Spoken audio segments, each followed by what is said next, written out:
L, and you can push mute. That's awesome. Thank you. And so ultimately what we're trying to do is get you to be operating in this space with more proficiency and with more regularity, right? So that's the whole purpose of going through what we've come through. And so, we're at session 4, which is pretty awesome. The next session, like I said, you don't have to hear my voice on. That's going to be Brian McNulty. That's a really heavy session that will it'll be 2.5 hours that you'll be kind of with your head spinning a bit. But the big thing I want to point out, whether in this session under the mature section or in the tax and estate planning section, is the purpose is not to try and make you into a tax and estate consultant, an accountant, or a tax lawyer, or anything like that. The idea is to show you that there is planning opportunities that are going to come up in these stages. And that although you're in business for yourself, you're not in business by yourself, and that's what we're here for, right? Just to try and help you think of a very thoughtful approach and pitch that's going to resonate with your client, and hopefully, allow you to be able to position insurance and other planning within that scenario. So that's really the overall goal. But if I recap where we've gone through over the last 4 sessions. And I'll do this fairly quickly, but the introduction, we went through talking about the need for a target market, and for some of you, you're going to get your questionnaires back, and I recognize why target marketing is very tough. Like if you work in a commercial insurance shop, and you get your business coming in from commercial brokers, it's tough to say, hey, I only want business coming in from here. But if there is a way to kind of streamline that and get down only that which you want, right, or that which you can impact in a very positive way, that's what we're trying to do, right? So how can we gain up and increase our level of leadership so that way we can get out and meet these people and recognize where these people hang out, and hopefully think like them and create a story around them and transact more business more easily. Then we went through and then we talked about fact finding, and we've talked a bit about marketing, and kudos to you. This is actually a really good group. I do want to say this has been a great group from the standpoint of, and I don't know whether some of it, I do remember back when I was at London Life back in the early 2000s, they were really big on showing top end people that you had to have a process that was, could be demonstrated to people. And there's a lot of ex-London Lifers and current London Lifers in this group. And so there is a lot of folks that actually have a fairly defined process and a visual representation of that process. So kudos to you folks that you have that. I will tell you that a lot of groups are not at that level where they have that. So it's kind of cool. And when we take that process, and if we can put a target market to it, then you can actually start marketing and hopefully resonating within that market to drive things in. And then from there, it's all about how do we fact find in the various phases of business. And then we started to layer in phases of business, right? So we went through the developing, which is the startup phase of business. And hopefully you were able to narrow down to a target area, a target market, ideal prospect, because when you start learning about these phases of business, you're hopefully thinking about it as it relates to them, right? And so we went through the startup, we talked about key man, we talked heavily about buy sell. That's really where we spent the bulk of our time. In the last session, we talked about growing business and how they were starting to retain earnings, and there was going to be a need to probably rework the company if the company was saleable. And if it was saleable and we did a rework and they had a bunch of cash, why life insurance might make sense to start pulling double duty and go into cash value life insurance, with the eye on the prize of, one, if I'm not here to enjoy that money, having it come out as an estate bond, but two, if my feet are still on planet Earth, how do I make this thing, enhance my retirement? So we talked about we call it the corporate preferred retirement solution. You might know it as the IRP, the corporate insured retirement program, whatever you know it as, right? So that's where we were. And now we're going to go into this kind of last phase of business. And we're going to show you, by the way, mature business. I probably could have done 3 weeks on just mature business because there's so many different twists and ways that things can go. But we landed on showing you this methodology, like what we're going to look at here, because it fits a fair amount of cases, especially if they're going to sell their business. And if you remember in the last session, I mentioned that we were going to look at selling the business. So I'm going to quickly go through this because I just rolled through it in the last one. These are the things that we went through in each of these phases. These slides you've seen in pretty much everyone. Today, what we're going to talk about is we've addressed probably the retirement phase in that last phase, which is the growth But if they're like some business owners where, you know, their growth is really happening in the mature phase, then you may be having that IRP talk with them at that time. But this is really the time of their business where we're talking about what's the plans for the business? Are we going to sell the business? Is there somebody there to succeed us in the business?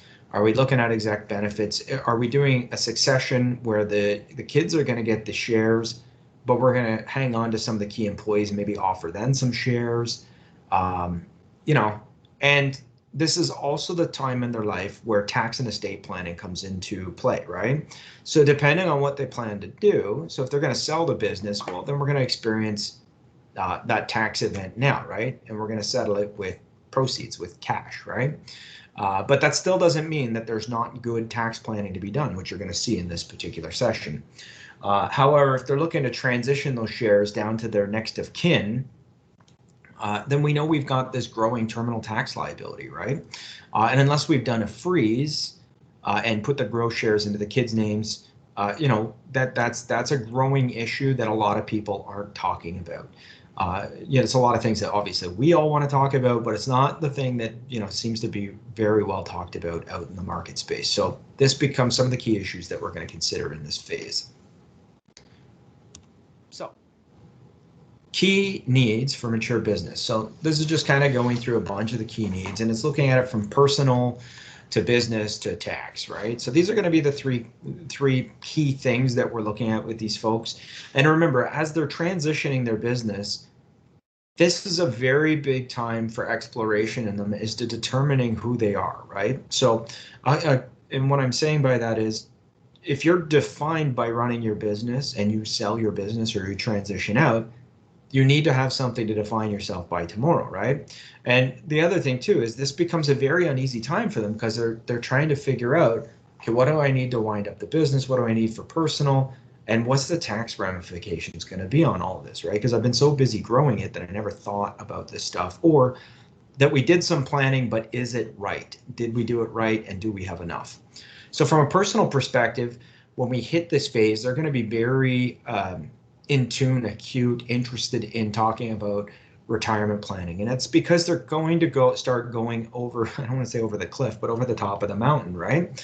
So they've spent all this time climbing the mountain, building their business, acquiring assets, and now we're going to go into that consumption phase, right? So the art is helping them get down the mountain, right? It comes down to income planning during that time. So, you know, we're kind of past the phase of, hey, we've got 30 years and this interest rate, we only have to put away a little bit of money, to, hey, this is on the horizon and we've got to take what it is you have and we start turning that into income, right? So this is what you're going to be getting into at this phase.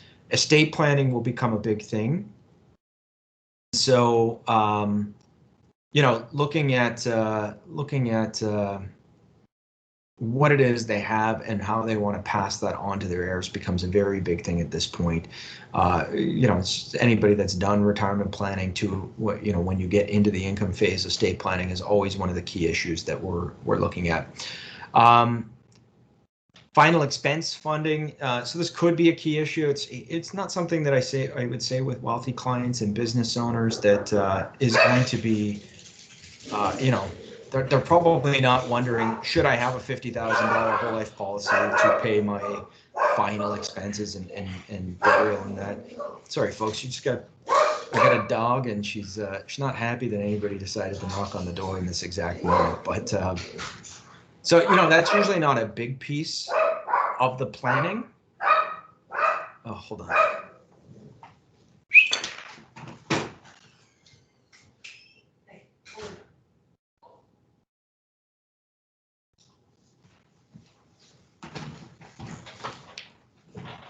Oh, sorry about that, folks. Could not focus or keep going with that dog going at the door. And so final expenses, that's where I was. Final expenses, usually not the biggest thing, but obviously something that we do got to take into consideration, especially if so if your clients are born and bred, you know, in your local area, they're probably going to get buried there. But if you're dealing with folks that, if you're dealing with business owners that may have come from other countries, that may not be the case, right? They may be looking to go home, and that could come with significant expense. And so that is something obviously that you want to cross, you want to cross that bridge now, so that way we have enough liquidity there to make sure that all that gets taken care of. Wills and power of attorney are definitely on the table, and I would say that if the intention is to retain the business, that we're probably looking at multiple wills in the province of Ontario. So wills, power of attorney, super important at this point. And even if they have them, important at this point because they're going through that change in life, and how they feel about what their original plans were may have changed. And for any of you that have clients that have gone through this, you'll know exactly what I'm talking about. But I'll give you a personal example. When my folks retired, my folks have since done their will twice since they've retired. And it was a massive shift from the original wills they had to when they retired to when they thought even further, and they decided, as they had more grandchildren, that how they wanted to, have their money get distributed. So wills are always something that's going to be evolving, but becomes very important at this particular stage. Investment planning, it's a different sort of discussion that happens here, because now it's all about, here's the income we want to live on, and will our current investment mix, does it still make sense to be in that investment mix, and will it allow us to do that? So we're going to be looking at things on the personal side. We'll also be looking at things on the business side. So there could be still servicing debt. In a lot of cases, there won't be at this phase, but it just depends, because some companies have still been in a very strong growth mode. And so that may still be a key thing for the business owner, especially if he's looking to transition the business versus selling the business. So you just want to, keep this stuff on the horizon, just make sure that we're keeping our eyes on it. If they have kids coming in the business that have the desire to take over the business but lack some of the key skills in running that business, then we may need to attract in some key people. And succession planning, one of the big, if we're getting to the point of mature phase and we haven't already started the succession plan, that's a big missed opportunity. But there's a whole bunch of discussions that come out of this. And I'll tell you, I was involved in one just within the last 2 weeks, where we were talking with the family. Junior is going to take over the business. And one of the things that, we wanted to find out was, if Dad weren't here tomorrow, what would be your 5-year goals on growing this business? Like, where would you want to take this business? And fortunately, very articulate young man, and very knowledgeable about the business. He was able to lay that out really, really well. But that's not always the case. A lot of times, I can tell you that I was just recently at a golf tournament. Nice family, wealthy family, great business. Junior is looking to become the president of this business. And I can tell you firsthand that he wouldn't know how to drive the business 1 year forward, not 5 years forward. So, we want to make sure that we're counseling them, and they understand that it's the knowledge in their head that they need to make sure they transfer over to the kids, and that the kids have enough desire to want to grow that business. And from a succession point of view, we want to make sure that it's not just transferring the shares, but are they going to buy those shares? What does all that mean? What does transition and succession actually mean to them? So that's what we want to get through. Employee benefits can become very important at this time. They're usually probably just as important as they always were. Investment planning for their holding company as to how they're going to draw down income versus, just their personal holdings. And then we get into what really drives a lot of the sales that we do at this time, right? Which is tax. So all of a sudden, when we're looking to sell a business, or we're going to sell a business, we realize that, holy crap, there's a whole bunch of tax to pay. And if we're selling the business, you're going to get that experience of disappointment or anger that there's a whole bunch of tax to pay, but at least there's a bunch of cash there to pay it. If we're going to transfer the business at death, but there's going to be a realization of tax in the terminal tax return, and there's not enough liquidity there, that becomes something that we can plan for. So tax becomes to the forefront when we get to this phase, especially, and it's because now they're probably at the time of their life where they're willing to have these conversations, because before that, we know that they're going to be so ingrained and busy running their business and trying to grow their wealth that a premature talk on how you're going to pay the taxes on the future growth of the company doesn't really happen usually prior to this particular point. So, we're going to be looking at owner manager compensation. What's the capital gains? There could still be buy sell planning, and there may be new buy sells that come into play. So in this particular case that we were discussing with Junior that I was mentioning, there's new buy sell going into place. And one of the things that we talk about that's really important during this time is third party offers. So although Junior is looking to take over the business, the discussion came up around what happens if in the next year somebody comes and wants to offer a ridiculous multiple for this business. And so you get some parts of the family that say, hey, no, Junior's getting that business. They're already in play. There needs to be something wrapped around that to say, hey, here's how you'll be compensated in that event. And I was involved with a case roughly about 5 years ago. It was when I was with the former firm. And that very thing happened where Junior was in the process of just taking over and a large offer came in. And what ended up happening was they fortunately had a very good attorney, and they had a clause in there for third-party offers, and Junior was well compensated for that, but they did end up eventually selling that business. So these are just things that we've got to go through when we're in considerations when we're in that mature phase. And tax efficient, I can't see what that says. It probably says investment planning. Hopefully it says insurance planning, but that's what we're going to be focusing a lot of our time on today is when we sold that business and we have that money now, what really cool opportunities can we go? Because remember, if they like the idea of using insurance, right, 1 + 1 = 5, and they have now cash, probably more cash on hand than what they've ever had, that those are great problems to have as long as they have insurance or health. Sorry, health, not insurance. If they already bought insurance, we're probably SOL. But if they have their health, we're in a really good position to present some options to them. And we're going to see one of those options today. So if you remember, we have Chris and Denise, Bright Mind Corporation. They're both 60 now. So if you remember when we first met them, they were 38. They started the business at 35, right? 35, yep. And it was at 45 that we did some work. We did the IRPs for both Chris and Denise. But now we're 60 years old. They still own Bright Mind Corporation. It's a Canadian-controlled private corporation. And it's a successful company, and they've got an offer on the table to purchase. So if we think about their evolution of the life insurance, what we've taken them through is, we've got, we've kept pace with the growth of their company. So the first thing we did was we put in some key person and some buy-sell agreements, right? And remember, they were growing at a pretty fast clip. I think it was like a 10% growth rate, if I remember back to one of our earliest presentations. And so they had a really strong growth pattern going on. And so remember, and I'm tying this back to our first one when we talked about service delivery model and what we do post-sale. If we know a client is in a strong growth phase of their business, then we should be visiting them 2 years to update their buy-sell agreements, right? So if you have a business growth protector rider, which very little of this stuff is actually sold in the industry, then you might be stretching it out more than maybe 2 years, maybe it's 3 years. But if they're going to be adding to their policies every year, you want to have a model where you're going back every year. It's a great thing for yourselves if you can find people in that growth phase. It's an awesome delivery model. First, you're going to be there every year, which means you're going to be doing annual reviews.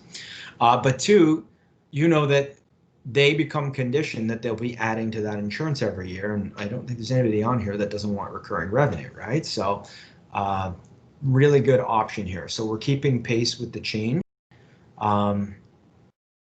So they bought some in that early phase, in that development phase or startup phase, they bought some really low cost term insurance. And they may have done some T20 flips on that. They may have added some T20 to that. But the big thing is over time, we just need to be going and seeing them. During the growth phase, which was the last session we were in, after they had done a reorg, right, on the recommendation of their accountant, supported by us, the advisor, that probably may have nudged them along on this, They bought some permanent life insurance, right, up in their holding companies, both on Chris and Denise, both for personal life insurance needs, right? So for, income replacement or creating a better estate, bigger estate, and liquidity for that estate. But something that grew on a tax advantage basis, so they weren't getting dinged every year on taxes, and that they could later leverage in retirement, right? So that's what we had gone through. So we met them early. We sold them some term insurance, probably sold them some DI and CI at that time. And then during the growth phase, we sold them that big whole life policy, right? That I think we sold them 50 grand, if I remember my numbers from the last session. Now we're in this mature phase of planning, right? Which we've already set some of the stage. Well, the accountant has set some of the stage by doing the reorg and making sure that things were structured correctly. But we're in this succession planning phase, and they're looking to create that exit strategy, right? So are they going to sell to a third party? Are they going to pass it on to one of the heirs? What's going to happen? And this is going to have a lot of discussions with us, right? And if we think back to our first session, which had the fact finder, this is where we're going to pull out some of those questions from there, and we're going to ask them appropriately here about the kids and about their ability and all of that stuff, and kind of what they have planned in place and how things are going to roll. In this particular case, we're going to examine that they're going to sell the business to a third party. So it's probably the cleanest out of all the potentials that we could come up with. And trust me, Brian and I sat down and probably went through 4 different ways that this could go through. And every time we did, it added more complexity, and we would have been here for 4 hours and not 2.5 hours. So this is why we landed on doing a sale to third party.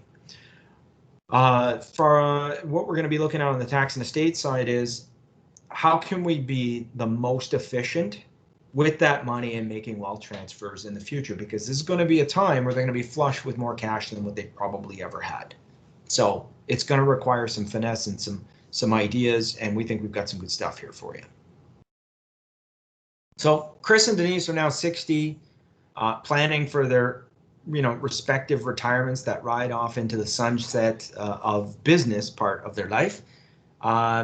Here's the things they got to consider, right? Do they have children with the ability to desire to take over? And in this case, it's a no, right? Is there key people in the organization that have the ability to desire to take over? And that could be a yes, that could be a no, right? And even if they do they have access to capital to purchase the business, right?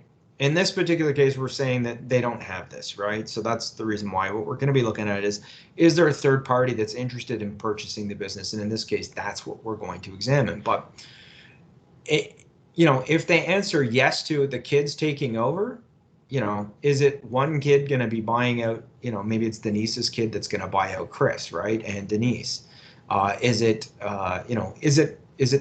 their right-hand people? Like, is it a couple people from the organization they're going to buy it? If they don't have access to all the capital, are they coming up with a down payment and then they're going to do a vendor take back on the balance, right? There's a bunch of different ways that all this goes down, and that's what I'm saying, like, depending on how they answer these things will depend on the planning that we do, of course, right? That stands to reason. But in this particular case, we're going to examine that there's a third party that's interested in purchasing this business. So some considerations when you're selling to a third party, are Chris and Denise planning to take back any shares? So is this an all cash purchase, or is this a cash and shares purchase? Well, how's the deal actually structured? In this particular case, as I said, we're going to keep it very clean, so it's going to be an all cash purchase, right? But they don't always work like that, right? Like, especially if they're being bought by a big publicly traded company, it may be cash and shares. So you just want to understand what the details of that are. Don't assume that it's an all cash purchase. Are Chris and Denise eligible for capital gains exemption, right? So if you remember, we talked a bit about this in the last session, but lifetime capital gains exemption have to be residents of Canada, right? They have to have 90% or greater of the company's investments invested in active business earning investments, right? So you can't just have it sitting there in passive investments, so GICs, bonds, stocks, real estate, unless the real estate's being used for the business. So if they fail that 1-year test, so for the last 12 months, 90% or greater have to be invested into active corporate assets. If they fail that one, then there's a secondary fallback, which is 50% or greater has to be invested in active business earnings. So if it meets any of those, pretty easy to get the company purified and to be eligible for capital gains exemption. If it fails those, then we've got to go through that whole purification process. But if you remember in the last session when we talked about that, that was the reason for the reorg and the introduction of those holding companies. So, at this particular point for our example, which is Chris and Denise and Brightmind Corp, we're okay on that. But when you get a client calling you, you've got to go through that exercise because they'll think they're eligible for capital gains exemption. You want to be able to show your value, make sure that they understand exactly how that works. And is there any planning that can be done, right now or at time of sale that reduces any of the tax that they're going to face, right? So there's a thing called safe income planning. And the good news is, folks, and we're going to be taking into account in our example here, safe income planning, that you don't have to become an expert on calculating a company's safe income. The accountant will almost always, will always advise you if there's an amount that is attributed to safe income. And I've never seen it before where that hasn't happened. So you don't have to calculate, is there safe income there? You will be told that, right? Or you will ask the accountant how much safe income is there. So what planning is available here that we could save some money on taxes, right? And when we're selling the business, there's like a myriad of different things that we could do. We're not going to get into all of it today. Like we're not going to be covering off pipeline planning and things like that. But that's certainly something that could come into play. I know that Brian will touch upon pipeline planning, and he's going to explain to you exactly what it is next week. He's going to explain to you that although that gets thrown around as a thing that completely eliminates tax, it reduces tax, but it doesn't completely eliminate tax. So we're going to cover pipeline in the next week, so we're not going to be touching that here today. And where are we on time so I don't run too far over? No, we're doing okay here. So prior to the sale, the operating company may reduce the selling shareholders' capital gain by paying a large dividend up to, in this case, it's going to be their connected company or their holding company, right? What that does is it increases the ACB of the seller's shares. And what they end up doing is they end up paying a stock dividend up to the holding company. And it'll make more sense to you once we go into the actual flow chart of everything. But basically what we're doing is we're reclassifying taxable capital dividends as capital gains in the future. So we're going to get some, we are going to get some tax relief here on this maneuver that's going to happen. So what is safe income? And I kind of blew this 2 slides ago, but it's a calculation performed by the accountants. Thank God, none of us probably want to do that, and nobody wants to be wrong doing it. It effectively attributes to the shareholder the after-tax income earned by the corporation while that shareholder was a shareholder, right? Less any dividends paid by the corporation. So it's an amount of money that we're going to be able to move up as a dividend in kind up to the shareholder, up to the holding company. And this talks about moving that money up from the operating company to the holding company. It allows this classified safe income to be moved up to the holding company as what we call a 55-2 dividend or a tax-free intercorporate dividend. So it allows us to move the money up. In a second, you're going to see exactly how this works. For example, right, we're going to go back to Chris and Denise. Let's say Brightmind Corporation is now being sold for $10 million. So prior to the actual sale, the accountants are going to calculate what can be attributed as safe income on the shares owned by Chris and Denise. And the result is they've determined that $6 million of the $10 million sale can be classified as safe income on the common shares. right? So that's 3 million each for each of the holdcos. So 3 million attributable to, so it's $10 million sale, of which 5 million goes to Chris, 5 million goes to Denise. Well, the accountant has done their accounting and they've determined that 3 million of the $5 million sale can be attributed to safe income. Now, Brian did these calculations because I'm certainly not capable of doing these calculations, but you just need to understand that the accountant is the one who's going to dictate how much of the actual sale is eligible to be termed as safe or to be classified as safe income. So what's going to happen here is on the sale, right? Or sorry, this is still prior to the sale. Brightmind Corp is going to pay a dividend equal to safe income on the common shares owned by the holdcos. It's going to pay a stock dividend of $6 million of pref shares. So it's going to pay a stock dividend for Chris up to his holdco of $3 million, and it's going to pay a stock dividend from the opco to Denise's holdco of $3 million. And what you need to understand about this is those $3 million of shares that it's going to pay up as a dividend in kind, those are high adjusted cost basis, high paid up capital shares. So they're going to be actually worth $3 million. Okay. So the dividend, because it's going from opco to holdco and they're connected companies, we're going to get that, and their safe income, we're going to get a tax-free dividend up. So they're not actually going to pay any tax on moving that on that safe income up from the opco to the holdco on the sale of that building, or the sale of the business, sorry, not the building. So the shareholder is going to sell their shares for $10 million, and it's going to look like this. Now we're going to break it down, and if you remember this structure, we saw this in the last session, right? So Chris and Denise had 1 million preferred shares, right? So fair market value, $1 million. And if you remember, they had a very nominal ACV, right? So here we're using $1, meaning that they're going to have, they're going to have tax to pay on that $1 million. And remember, oh yeah, I like to point at the screen and I realize you can't follow my finger. Chris and Denise held these shares, right? If you remember, when we did that reorg, I said there's a certain amount of shares, their current common shares, that are going to get converted to pref shares, and they're going to own that directly. Because if I had all the shares owned by the holding company, then in order for me to get capital gains exemption, I got to sell the holding company, right? And so we don't want to do that. We want to sell the operating company, and we want the holding company to be stuck with all the cash that we've been sticking into it. We don't want to sell the holdco. And if that was the structure, then we'd probably be doing a reorg once again. Fortunately, we've kept it fairly simple here. So $2 million of the $10 million share, so 2 million being 1 million Denise, 1 million Chris, are going to be for their pref shares. When we did that freeze, there was 2,000 common shares issued to each of the holding companies with an ACB of $1 each.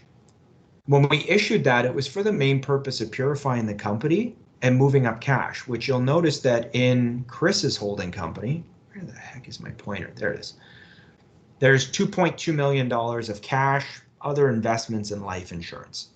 And in Denise, there's 3.8. Now remember, they were 50-50 shareholders. So what's with the discrepancy, right? If we sold them each a $500,000 policy and they're the same age, yes, okay, Denise should have a little bit more because she's female. But why is there such a big discrepancy? Well, remember, Chris may have taken additional dividends out of his holding company, right? Because he might have had other familial issues or opportunities that he wanted that cash out of there. So that could attribute to why there might be a difference. Denise just may have a much higher risk threshold, and so her assets grew at a better rate. There's always a backstory inside their holding companies as to what they're holding. The main thing we need to understand is that if I want to push up $100,000 of dividends to Chris's holding company and they're 50-50, I got to put $100,000 up to Denise unless Denise signs off on that, right? So the same amount of money, assuming the same amount of money's gone up into Chris and Denise's holdcos, the differential between what they're holding and that could just be difference in investments, risk tolerance. It could be that one of them took out more dividends than another. So not to get banged up on why one is 2.2 or one is 3.8. There's always the individual backstory. When we're selling the business, what we're talking about with both of them is things that matter to the at the opco level. Once we sell the business, and even when we were back in the growth phase, as that money came up into holdco and you were talking to them about individual investments in that, that's going to be done on an individual basis, right? So I know for some of you that's just old hat, but I just wanted to make sure that I mentioned that, like, where there's common planning decisions that are going to go on, and where there's individual planning decisions that are going to go on, and why we might end up with discrepancies inside those holding companies. Okay, so we've got Chris and Denise. They own this company, and why is this not moving forward, folks? Sorry, here we go. And so what's going to happen here is Chris and Denise's accountant, this is just prior to the sale, right? Came in, calculated what the safe income would be. We determined that was $3 million. And what they're going to do is they're going to issue these pref shares with an ACB of $3 million, and they're going to pay that as a dividend in kind up to Chris and Denise's holdco. And there's going to be some tax to pay on this, right? Because remember, I'm selling the company. Let me just go back one here. I'm selling the company for $10 million, right? And so that's $5 million in growth to Chris and $5 million in growth to Denise. And so if we just took a look and said they own $5 million company with almost no ACB, we know that even over and above the lifetime capital gains exemption, there's going to be a boatload of tax to pay, right? What we're going to see here is what's the net effect on the accountant calculating that safe income and going through all the bother of issuing these $3 million pref shares. That's what we're going to see in the next slides. So up in our holdco, so right now we're looking at the shares that holdco are going to sell to the new corporation, this third party corporation. What's the taxation on this going to be? So the first thing that happened was we issued those $3 million pref shares, and they had $3 million ACB, and those are sitting up now in the holding company, right? And that is going to result, where is my pointer? Oh my gosh, sorry folks, I'm having an issue with my computer right now. That's going to result in a capital gain of zero, right? So there's no capital gain here. We experience no gain. There's no tax to pay on those $3 million in pref shares. So when those shares get issued and funded, there's actually no tax going to be payable on that. So that's going to be $3 million that we didn't have to pay the immediate capital gains tax on, sitting right there in our holdcos. But remember, the opco shares are worth $4 million, right? So the other $1 million that wasn't covered in the safe income, we've got to pay some tax on that. Right? These are the common shares worth $1 million with a dollar cost base, meaning that on $1 million, we're going to face about $500,000 taxable, right? So on $1 million gain, we know the first 50% is not taxable, right? So we're just rounding up here at 500 grand. So the first 500,000 is not taxable and gets credited right over here to the CDA. The next $500,000's got to pay tax, right? So we're going to pay tax on that at roughly 50%. So we're going to owe $250 in tax. Boom, right there. But because we're going to pay that out as a dividend, and we've got already TOH balance, we're going to get some of that money back, right? So we can gross up the amount of dividend that we're going to pay out to the individual, right? And we get a higher net effective rate, right? So here, what we end up with is cash and holdco of $3 million. And on this $1 million, what we're saying is and you've got to determine this, so they didn't have to pay it out. They could have kept, they could have kept that cash sitting in the holding company. But in a lot of cases, when somebody's selling the business and we're doing this safe income planning, there's a certain amount of the money that will be retained in the holding company. And there's a certain amount of money that's going to get paid out to them because they're going to need cash to live on going forward, right? So in this particular case, what we're saying is the common shares are going to get paid out, and they're going to get paid out to them, so as we redeem those shares, they're going to get paid out right to the shareholders. So the dividend going out to the shareholder, $500,000 through the capital dividend account, so $500,000 is going to come out tax free. And then we're going to have dividend tax sorry, a taxable dividend paid in order to get the maximum dividend refund on this of 400 grand. So they're going to get $900,000 paid out to them. So this is going to go out to the shareholder, $900,000. We're selling the business, so we took care of $4 million at the holding company level, but they've still got that $1 million of shares, right? That fair market value $1 million of shares that we froze on a long time ago with that dollar cost base. And so that too is going to be a capital gain for them, right? So, we know that almost $1 million of that is a capital gain, right? Evidenced right there. But because we did that, and this is actually a little bit low, so we need to update this because this was created last year when the capital gains exemption was 866. It's now like it's 883, 394 or something like that. It's like basically $884,000 of tax-free capital gain. So in this particular case at 866, it left 133,000 of gain as the capital gain. So we're going to pay tax on 133,000 bucks, of which 50% not taxable, 50% is taxable, and so that's $66,000. And assuming that Chris and Denise earned income in that year and they were in the highest tax bracket or one of the highest tax brackets at 50%, they're going to lose 33,000 bucks in tax. So on the sale of the pref shares that they took back after the freeze, they're selling $1 million in shares, and because we made those steps in the session before, right, to purify the company, it reestablished this capital gains exemption, which means on that $1 million bucks, they're only going to face 33,000 bucks, which we know is actually a little bit less right now because we know it's not 866, we know it's 884 roughly, right? So when we take a look at what we end up with here, we have $1 million bucks in cash. We pay out 33,000 bucks in tax.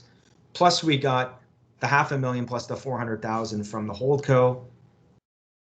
Denise or Chris on the sale of this business would end up with, in their personal jeans, just under $1.7 million in cash. So $2 million of shares sold results in just under $1.7 million in cash for them to have as a nest egg to start out in retirement.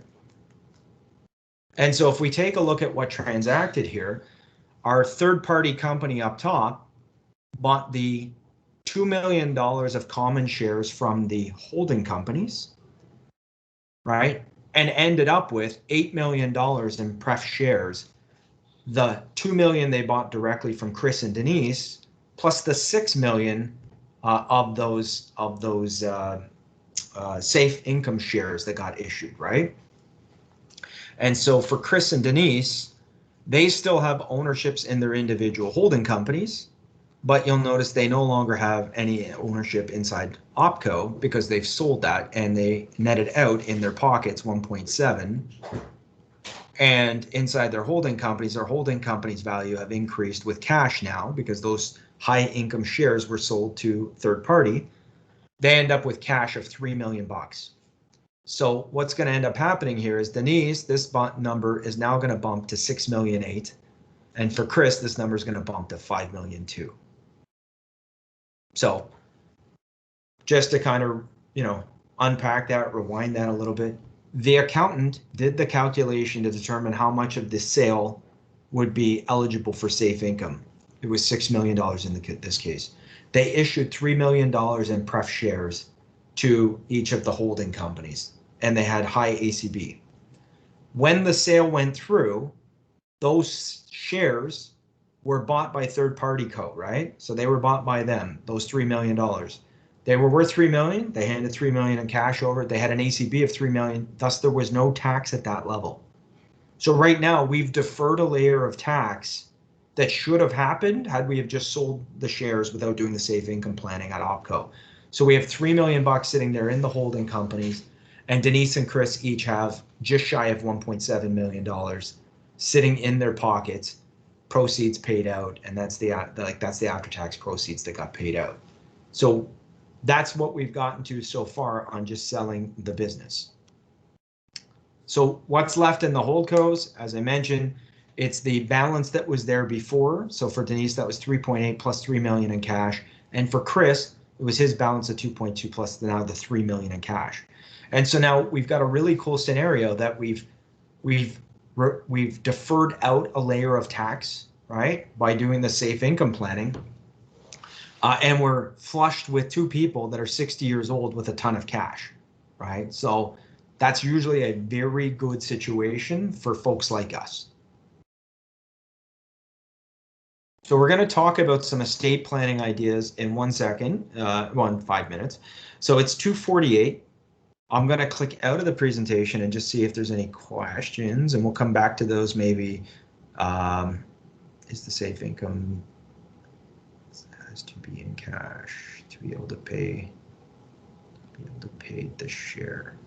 So does the safe income? Well, the safe income will be cash, and the cash will be coming from the third party co, right? Or if we were selling to one of the individuals inside, it would be the cash that they pay for the company. But the shares that get attributed, those pref shares with the high ACB, those are because of the safe income. So those are what the accountant's figuring out prior to the sale of the company to issue to the holding company. So that way, when those shares get redeemed, we've now got the cash sitting there in those holding companies. And because they had that high ACB, now we've got a bunch of cash sitting there and we don't have to pay a lot of tax at this time. At some point in the future, we're going to have to pay that tax. All we're doing is deferring out that tax at this time, but we're going to show them some opportunities to take those from tax deferred to tax paid up.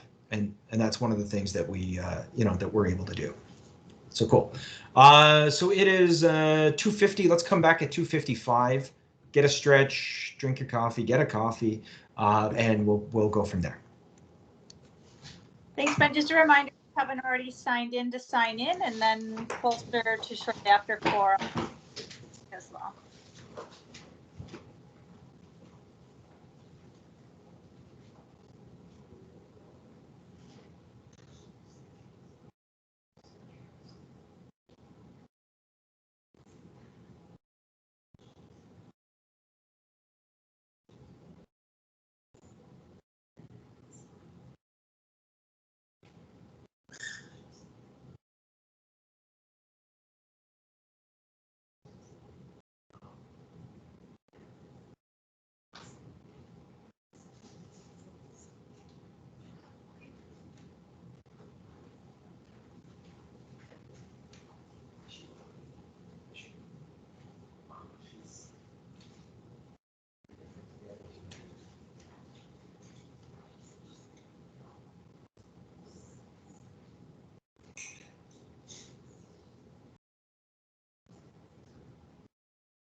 Guy called me.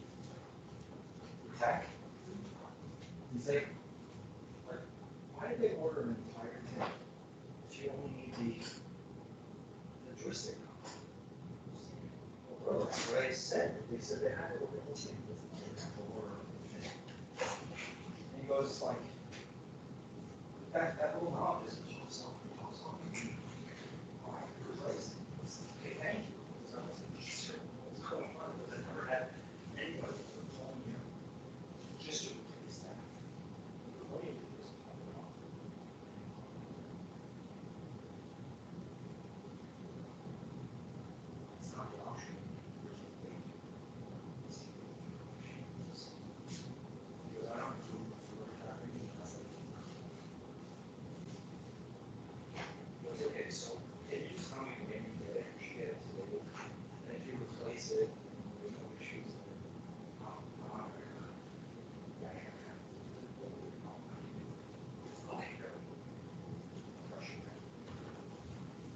He's like stunned that they were sending the entire keyboard.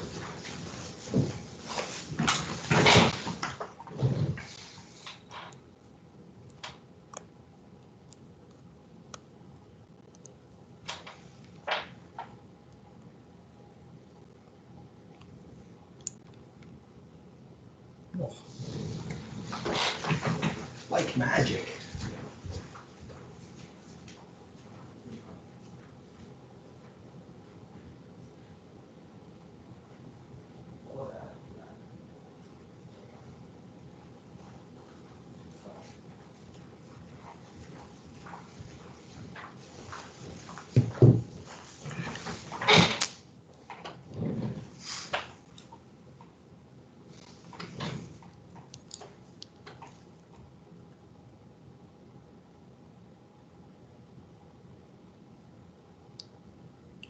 So we are back. It's 2:55. I don't know if there's anything that anybody wanted me to cover over on that last bit. I realize that's one of the heavier bits that we've had to go through.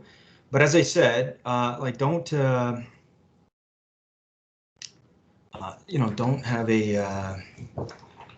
don't have a freak out thinking that you have to do that calculation. That won't be you doing that calculation. That'll be something that will be provided by the accountant.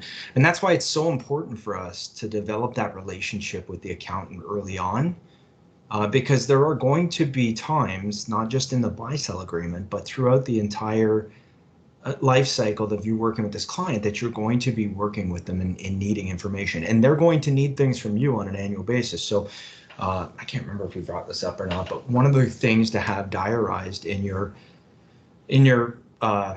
client file, right? So if you're using a CRM, you're going to want to put a notification is their year end, right? So you're going to want to have all of the cash values, death benefits, the CDA balance, all of that, the ACB, all of that fun stuff for them at their year end, right? Because the accountant's going to require that. So the more that you can have a process to be on top of that, the better your relations are going to be with that accountant, right? And it's also a good opportunity for you to be educating them and providing them with timely advice, especially if you understand their practice and if they're if they're an accountant that maybe specializes in a specific field, so doctors, dentists, whatever, and you will find that they might have multiple different other people in there. But their main business may be subject to a specific that may be targeted on one specific ideal audience. And if that's the case, when you understand that their business is built around that, you can market to them, right? You can make sure that you get timely pieces into their hands, making yourself into a very big resource for them. So we will jump in. Oh my gosh, I changed the joystick in the middle of my Lenovo. That's what came, and so much easier to get this going now. Okay, so just a recap of what we've done, right? So we had Chris and Denise. We met with them. We had a meeting. We know the planning that we've done in the past. They've probably told us at this point that they've got a third party. And by the way, we all know this, for anybody that's actually dealt with a business that's sold to a third party, there's going to be your client that's calling you, right? They're going to be calling you, maybe not right away, unless you've got a very tight relationship with them, but they will be calling you fairly early on.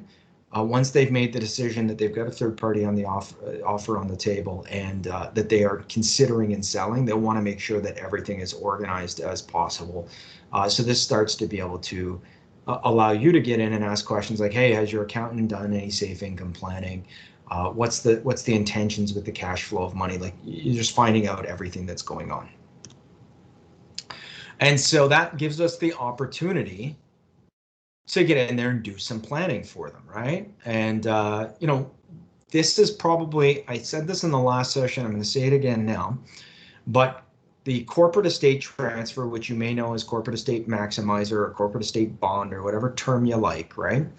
The corporate, we like preferred. So corporate preferred estate transfer is almost always the basis of every sale that we're going to make when it comes to life insurance, right? And so it really comes down to option one, which will be invest that money, right? Or option two, which will be buy life insurance, right? Invest in tax exempt life insurance.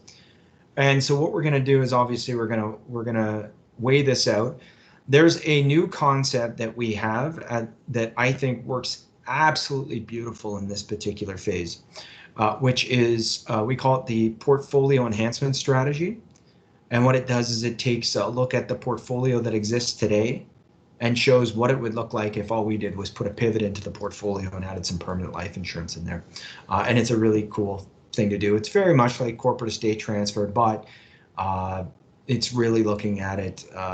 It takes into account a bunch of other stuff. So it's a really nice, easy one-page concept. So we can take a look at, are they going to invest in passive income, realizing that there's going to be tax on any of the income. There's going to be some realized capital gains in the future. There's going to be some dividends that are going to be taxable. And then at some point in the future, either when we withdraw that money out, we're going to pay tax on it, or when we pass away, there's going to be some tax to be paid on death, right? And so, what we want to do is compare that to how does that look versus buying some tax exempt life insurance, right? So we know that from a life insurance perspective, the company's going to buy the policy. If they're not on the planet to enjoy this money, then that money's going to come in as a tax-free death benefit into the corporation. We know that's going to get a credit to the capital dividend account. If they live long enough, it'll be the entire balance. And we know that that can be stripped out of the company as a tax-free capital dividend. So it's got some great advantages on death for sure, but it's also got some fantastic advantages while they're alive, right? And so one of the tax advantages is that obviously any of the money that's growing in there is going to go tax deferred. That's a good thing because we know that the holding companies, the holding company, the investco here is going to be taxed at highest tax rates, right? So it's not getting any more of that active rate now. It's getting all that passive rate in Ontario, 50.17. The insurance proceeds, when they do pass away, come in tax-free, flow out tax-free, and along the way, we don't lose that liquidity, use, and control of that money, right? So we have the ability to still leverage that money into opportunities. If we want to increase cash flow, we can. If we want to do charitable stuff, we're in a different phase of our life. So there's still a lot of flexibility and great things that can be done. Tax efficiency of corporate-owned life insurance, obviously, as mentioned, tax deferred growth as we're growing along, tax-free coming in, paid out tax-free to the CDAs. And when it comes to doing this planning specifically at this phase and with Chris or Denise, the biggest thing that we're getting out of this is, remember, when we did that safe income planning, we didn't have to pay tax on that $3 million right away, right? Because those redeem those high ACB shares, right? So we've effectively deferred some income, but what we're going to do is we're going to convert those retained earnings into tax-free capital dividends. So we're going to take tax deferrals and turn them into permanent tax-free dividend or permanent tax-free deferral, right? We're never going to pay tax on that money. That's what we're trying to get to, right? And at this phase, I know we've gone through capital dividend account in every stage of this because it is important. So we're not going to spend a ton of time here, but once again, it's a notional tracking account. It's tracked by the accountant, right? In this particular case, there's two things that are probably going to be here that'll get impacted. So it'll be tax-free amounts of capital eligible property or stocks, right? Or life insurance over and above the adjusted cost basis. And that's what we want them to get them to consider, because what we want to do is have our money growing in the best tax advantaged place possible, but we want to see, is there a way for us to remove a layer of tax down the road? So now that we've done this safe income planning with Chris and Denise, is there additional planning that we could be doing with them with cash value life insurance to allow them to enjoy more money while they're alive, while still passing on what they want to pass on to their heirs? So here we're not going to go through that corporate retirement solution because we did that in the last phase. So we may not need to do that, but understand that if somewhere down the road, so even though we're doing this for corporate preferred corporate preferred estate transfer reasons, just know that it's an asset on our balance sheet that if somewhere down the way we needed to capitalize, we needed to turn that into income for ourselves, that we could transition this into a loan with one of our third-party institutions, right? But the main focus here is really going to be this corporate preferred estate transfer, because remember, we've just given in after-tax dollars out to Denise and Chris $1.7 million, plus whatever they've grown in RSPs, plus they have the life insurance that we sold them that we're going to do the IRP with. So they've got good assets and cash flow going to come to them in retirement, that at this stage, they may just be looking at it and saying, I've got excess money that I never dreamed I would have, and I'd like to see how I can perpetuate that and make that better for the next generations. So corporate estate transfer, if we've got sole owners of Canadian corporation, which we have in both Denise and Chris, if there's a need for life insurance here, it may not be a massive need for life insurance. So some of it may be because they're going to have some tax to pay on death. Some of it may just be because they'd like to transfer that on and have that happen in the most efficient way possible. All of us are fairly adept, I'm sure, at this point on being able to come up with a need for life insurance, whether it's to conserve the estate or create the estate. The corporation may not be earning business income, active business income, but it has retained earnings and it is earning passive income. And there's a whole bunch of money there sitting in cash or passive investments. And when we get that thumbs up over there on the side. So once we have these sorts of, once we hit a bunch of these bullet points, then we know we probably have a winner on our hand. We probably have something that we can do some planning with. So we've already seen the flow of this, right? So option one, as I said, this should be inverted. Option one would be you pick a bunch of investments, you pay your tax, and then on death, you're going to pay more tax coming out, right? So we all know that's the way that one goes, versus the life insurance, where we put our money in, it's not a dead asset on our balance sheet. We still have liquidity, use, and control, but if we pass away, it comes in tax-free and we can flush that out through the CDA, right? So life insurance proceeds at death, when I pass away, it comes into the corporation out through the CDA. I think I've beaten this one up this morning, or sorry, this afternoon. I'm so used to speaking in the morning, and that just triggered right out of me. Benefits at time of death. So what do we get here? Well, in this particular case, it's got the potential for reducing tax paid on shares. And so if I pass away and my wife's alive, then she may, so it's, the government deems that I sold those shares on my death, right? And so I have this tax bill that pops up in my terminal tax return. However, I have a wife, and if she applies for spousal rollover provisions, then basically we nullify that tax, right? And the tax transfers over to her. She assumes everything at my cost base, and the tax isn't going to happen until second death. So if that's the case, and I have a large life insurance policy on my life, when I pass away, she comes in, files for those death benefits, and that, money all comes into the corporation, the death benefits. And let's assume a full CDA inclusion. She pays those monies out to herself. And now that asset is off the balance sheet. And when she dies later, none of that cash value is on the balance sheet. If I don't have a spouse, but let's say my kids are going to take over the shares, well, then the cash value is going to increase the value of my shares on death. I'm going to have that come in on my terminal tax return. The kids come in and they pay out the death benefits. And then I'm going to apply for sorry, I'm not going to apply for nothing because I died in this scenario, but they're going to apply for some loss carryback provisions against the cash value because that asset is no longer on the corporate balance sheet, is not usable there. So they're going to wipe out pretty much all that tax. So when you see people talk about the double tax trap, that's pretty much any good tax planner is going to be able to rub that or erase that, right? They're going to be able to erase that pretty much down to zero. May reduce capital gains tax payable. Once again, that's exactly what we were just talking about. And life insurance typically creates a larger tax-free payment out to the shareholders. And some of you will have seen me do the levelize the tax for shareholders. I think Aaron has that maybe still posted even online. But it's the idea that, you know, by moving some of our money into life insurance, we get this much bigger benefit.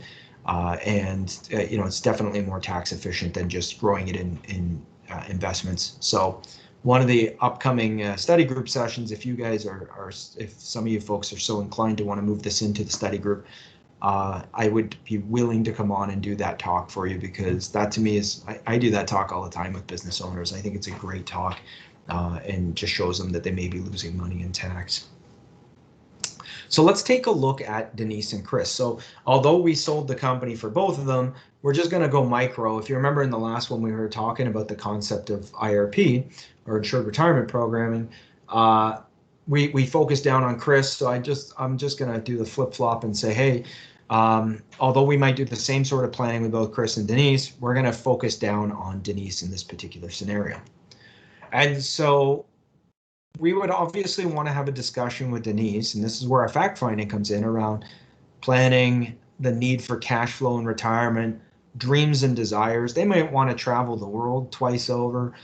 So we need to make sure they have enough cash and liquidity on hand for that, and that they're going to be able to survive. And these aren't my terms. These are actually Tom Hanga's terms. I don't know if most of you know Tom Hanga, but really brilliant guy out of the United States. And I love this terminology, where he'll talk about the phases in retirement, and he talks about them as the go-go years, the slow-go years, and the no-go years. And the go-go years are when you're youngest, healthiest, you got this money, and you got the passion to travel in that, and you should get that done then, because that's your best opportunity, that's your best window to do that. The next phase they go through is that slow growth, which is the slow-go years, which is you got a few more nicks and bumps in your health. You're maybe a little bit more tired.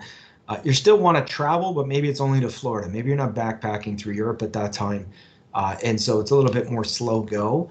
And then you've got days where you're kind of hunkered down in base camp. Maybe you go away once a year, but it's like a cruise or something like that. And, you know, so there's stages into how people spend their money typically in retirement. And you're going to want to learn those phases, so that way you can help them plan their finances better, then make sure that they have liquidity for contingencies along the way, which would be long-term care and things like that, right? So these are the conversations that we're going to have now, because they have sold their business. So we don't have to do business planning with them, but here's where it starts to transition more into estate and philanthropy. I can't get that word out today. Philanthropy planning. So here we know, you would have known this stuff before, but Denise been married to Frank for 35 years. They have 2 children, both working, recently married. Denise would like to ensure that they leave an inheritance for the kids and their families. So they, you know, this is somebody that feels they've got enough money to be able to make it through the rest of their life. And they want to make sure that, you know, they're making an impact on not only their kids, but maybe also their children's life. And although we're not going to go into that level of planning at this point, but we may be talking about trusts. There's a lot of different things we could be talking about at this particular time. We're going to keep it rather high end or high level, sorry, versus drilling down. But you know, if we knew that one of Denise's kid or grandkids had a disability, we'd be looking at, you know, should we be setting up a Henson Trust? You know, there's a million different planning ways, planning things to do. If we understood, if one of their kids were untrustworthy, we might be looking at a spendthrift trust, right? There's a ton of different planning to be done. As I said, fairly simple, but understand this is why, you know, many of us, well, you either do your FEA, you're going to be doing your CLUs, and you're going to need to learn these aspects of estate planning, so that way things get set up in the best way possible for what Denise's wishes are. Denise also has always donated money annually as she was running her business to her church and a couple other charities that are close to her heart. It's good to understand what Denise gets involved with, right? I will tell you, there's a car dealer here in Brampton where I live. I was working with an advisor on this particular case. We were talking about philanthropy, And he said, yeah, no, yeah, I donate to things all the time. He goes, I wouldn't say I have a I asked if he had a strategy, and he said, I wouldn't say I have a strategy. I just tend to write checks when you know the cause is close to me or I believe in it. And I just said, like, how much on an annual basis would you actually donate? And he's like, I have no idea. It's a good number, he said. I said, okay, what's a good number, right? Like, I like the number 23, but that's because Michael Jordan won it. Like, what's a good number? And so we ended up working with his accountant on that. And it turned out that on average, he was donating between 50 and 90,000 bucks a year, just, you know, buying tables and, you know, donating money and this and that. And so we actually ended up talking about, you know, how important that was to him, where he had come from and why he was so philanthropic. And we actually created a strategy for him, which was really quite cool. So I'm not saying we're going to go to that level of in-depth nature here, but you know, Denise certainly might want to leave a big donation at the end of the day, which helps wipe out some of the taxes in the terminal return, and also, you know, gives her that feeling, that good feeling that she's, you know, perpetuated her wealth into projects and into charities that actually mean things to her, right? So it's not our place to judge this stuff, but it is our place to try and help facilitate and make things work as best as possible. In the case study, you know, everything was as up to date as July 19th. I can't remember which, oh man, I think we used the estate product. So the numbers would have changed slightly. This needs to be updated. We just changed our product a couple weeks back. So it's not going to be a horrific difference, but there will be a slight difference here. So just so you know, the other thing too is, you know, we've run this thing on current -1, -2, excuse me, to make sure that it works. Because what you're going to see in this strategy is we're going to reallocate a certain amount of money over a set period of time, and that's really kind of how this sale is going to work. Dividends are not guaranteed, so anybody who's not sold par before, that might be a revelation, but for the majority, I know that you probably have learned about par and presented par in the past, so we're not going to spend a ton of time there. We're going to compare this against the passive portfolio, all in fixed income. Because we're looking at creating a state and she might not be looking to take risk on this money. So that's what we'll make the comparison against. We're going to use a 50% tax rate and a shareholder dividend rate of 45% and a corporate tax rate on the investments of 50, just rounding it off at 50. So that way all the math works nice and simple for you. And, you know, we're just taking a look at this, but obviously like anything, we you know, it's not a legal contract. We always recommend that people review everything that we do with their, you know, tax and estate specialist. So Denise, who was a partner at Brightmind Corp, is not a partner there, so that she is the owner of Denise's holding company now. Denise is a 60-year-old female non-smoker.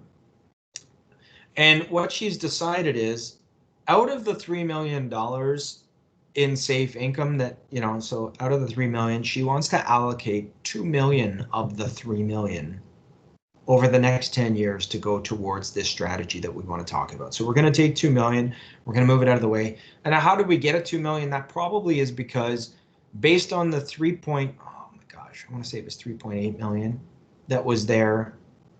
She figured probably that she needed 1 million of it to you know, to supplement the retirement goals and dreams and things that she wanted to set up.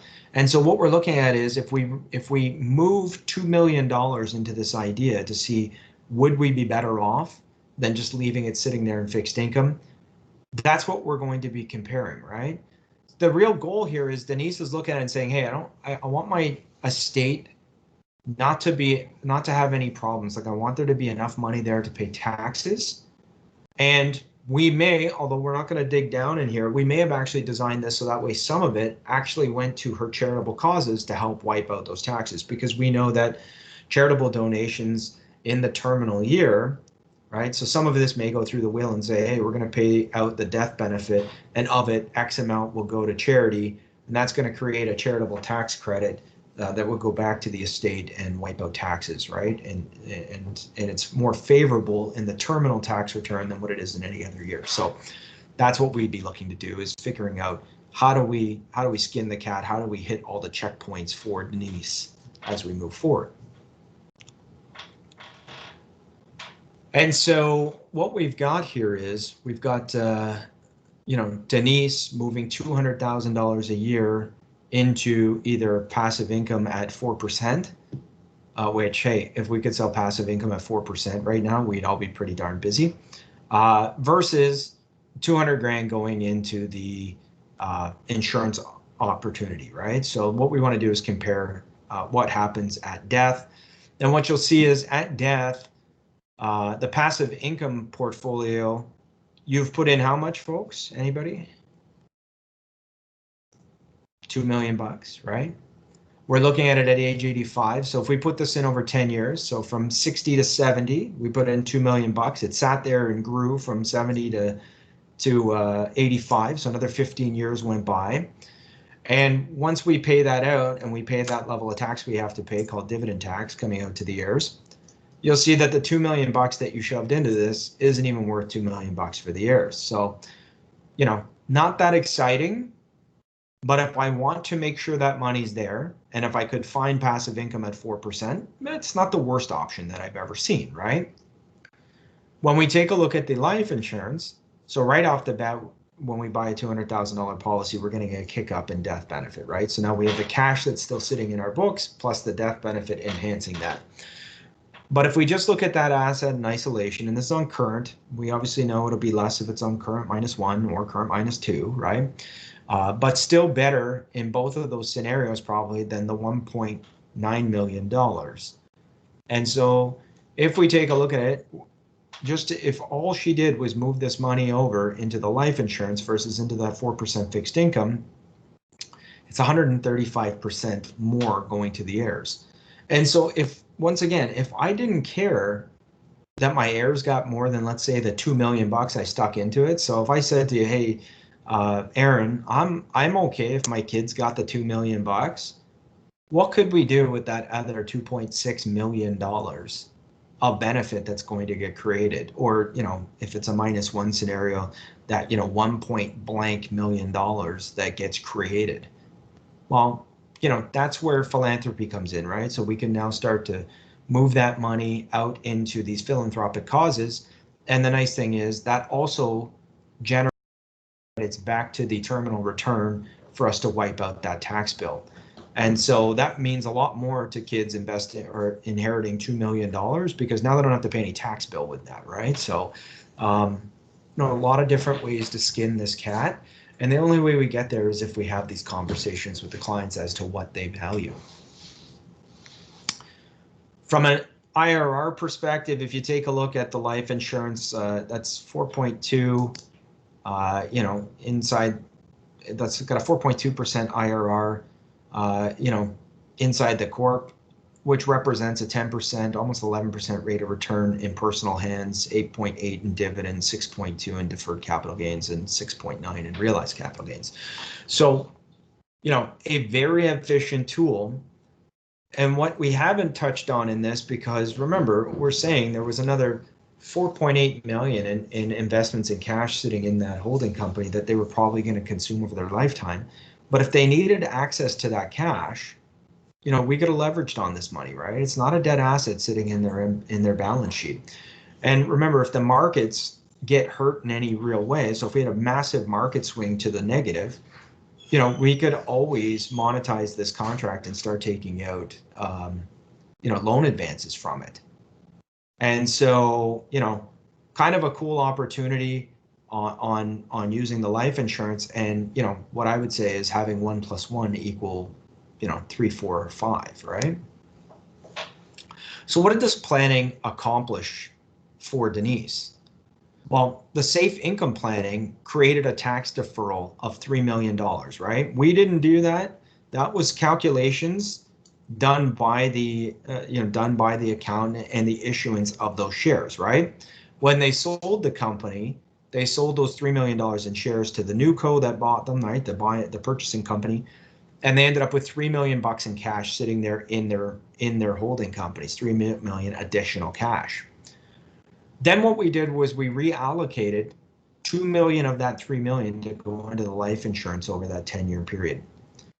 We got tax advantage growth on that, and we eventually got tax-free distribution through the CDA. And what we did was we turned $2 million of tax deferral, so $2 million of the $3 million safe income, that was a deferral. We're turning that into permanent tax savings, right? So they never ended up paying tax on $2 million of the sale of those shares. Yes, they didn't get to enjoy it. We passed that on to future generations or to philanthropic causes, but it's still $2 million that we didn't incur tax on. So it becomes very good tax efficient planning. And so, well, we're doing pretty good on time here, folks. You know, as I said, there is a ton of different ways this could have gone down. In fact, I'm going to click out of here. We can come on camera if anybody wants to come on camera and talk about where we are to now. So we'll take a break in a second. But you know, if we had sold the business to their kids, it would have been different planning. To if we had sold the business to some employees, which would have been followed more inside the lines of selling to a third party. If we had a VTB in there, so a vendor take back mortgage, that would have led to an additional level of complexity as well. It would have led to you selling insurance on those key people, right, to cover off that mortgage. They probably would have kept their buy-sell agreements. Every time the sale of this company twists in a new direction, it represents more places for you to add your value. And I guarantee you it almost always leads to more places for you to be able to position life insurance, because everything will work perfectly as long as they get enough time, right? As long as the market works well and they get enough time to make this work. But in the absence of time, so if they pass away prematurely, all of a sudden we need a boatload of liquidity, and that's what we do best, folks. So in this particular case, not only is the life insurance very attractive, but the ability from the tax planning to defer some of that income and then take some of that deferral and make it into permanent tax savings, it makes for an awesome opportunity for planning with life insurance. And so I'm sure there's got to be somebody sitting on this call that's saying, why the hell didn't they do it with the full 3 million, right? Knowing that they could have leveraged later, like if they wanted. They certainly could have, right? I mean, chances are probably the advisor would have pushed them for that. But if there was good reason for why maybe they wanted to hold back some of that money, and that usually happens when somebody isn't so flush in their holding company, where they might need that extra cash, then we wouldn't take all of that money in, right? We would have only taken 2 million maybe of the 3 million. So every case stands on its own merit and is slightly different. But I mean, sure, I'd love to see all your lovely faces and get some hands up, but I'm pretty sure most people would be saying that's a pretty awesome concept that we went through, where they were able to defer out tax, and then we were able to take that money and do something really special for them. Which, by the way, if they only left that 4-point-something million for their heirs, they could have spent down all that other money that they had collected over their lifetime. They could have really enjoyed all that money. And the reason why they would have been able to enjoy that money is because they had permanent life insurance in their portfolio. So I was just going to say, Brent, too, as you talk about, well, why wouldn't they have put the whole thing in? And I always think from the other side of, because part of it is, for me, you never know what's around the corner and state right now. But I'm always conscientious, too, of poking holes in your own case, because there could be someone around the corner that's going to turn around and poke holes in that and say, well, that was really risky of them to have you leverage that whole thing. And again, as long as you walk the client through the process, and sometimes the client wants what they want, but I venture to say in these scenarios, we're giving the client advice as to what we think is best, and I would always err more on the side of having a buffer, and yeah. that translates also to the discussion around why in these large cases, when we're talking about these cases, I'm kind of EDO to give the client some breathing room, to give some flexibility to what some perceive as an otherwise inflexible situation with whole life. Well, the EDO is the flexibility that we can build in that respect as well. Yeah, that's a great point. The other thing we could have done, which we didn't do in this scenario, is these numbers could have looked a little juicier had I have used a joint last to die. So I don't know, normally I'll get a call on that saying, hey, why'd you use single life versus joint last to die? I use single life a lot just because, number one, we have a business owner who's probably type A retiring, and now them and their spouse are going to get a lot of time together. And there is a massive thing called gray divorce. And so the last thing I want is a corporation owning a policy on two lives where there may be a divorce. That leads to a lot of ugliness. In fact, Brian McNulty, who's going to be on in the next session, wrote a fantastic piece on that. So if Erin hasn't had the chance to share that with you, you should hit her up for that thing. But the other reason why too is if we flip this and we say Chris predeceases his wife and he sets up one of these things, and he passes away, the wife will apply for spousal rollover of the company shares, and then she can exit all of that cash off the balance sheet, and thus it's not there on the terminal tax return, right? So there's good planning to be done with single life. I like single life in some scenarios. The other thing too is for lending institutions, they may want to lend me that money, but they may not want to lend my wife that money. Although, man, you took away some of that worry on back end leverage a couple years ago when they changed their back end leveraging program. So that's all. A million different ways to skin that cat. I just happen to use single life a fair amount. Yeah, I'll just follow up to say that I will send out that article to you guys, and I'm sure Brian will poke at it next week as well, because we see a lot of joint lasts come in. And recently I was in a competitive situation with Manu and BMO, and we were basically given illustrations and said, what can you do on this young couple, early 40s, joint last die? And it's in national accounts, which Brian supports me in that area. So I flipped it to him. The very first thing he came back as, why are we talking about joint last to die on this couple? He's going to always say that. And I say that to advisors often too. I'm also not a big fan of, joint first to die terms for that reason. You're saving, pennies. And I never approach it obviously you have to be sensitive to the client's relationship. So I usually approach it, especially, we're talking about term, we're talking about whole life, whatever the product is, that we don't know what's around the corner in terms of maybe one of you wants to go off into a different business venture where you may be using part of this insurance to secure some business, and you want it to be individual to yourself and not joint to your spouse. There's different ways you can work around the conversation of, well, 50% of people get divorced, because that's the reality. And that's what we're talking about, is the risk of what happens to this thing if that happens. And then Brent and I had another great case almost a year and a half ago, where one of the lives was declined.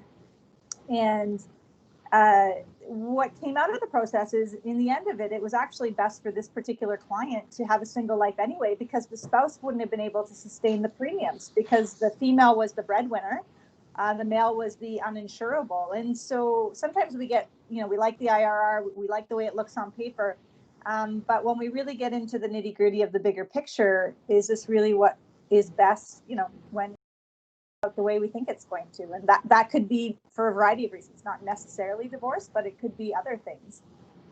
So it's a good thought process to go through. And I know we're quick to want to compare to what another advisor has done, but we kind of take a step back and go, why have they done this? Why are they quoting joint last to die? Was there really a planning process? And that's actually what we went back and questioned in the situation, is talk to me about the planning and why joint last to die. And there was no answer for that. It was just what they did because it looked good on paper. So good thought process to go through. Absolutely. So, hey, it is 3:31, 3:32, just 3:32. So why don't we take 5 minutes? We'll come back at 3:37, and then we're going to dive into the IFA and talk about what is an IFA, how does it work, where does it fit, and then we will have you out of here on time. And I thank you once again for shifting your schedules for me. So let's come back in 5.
Oh.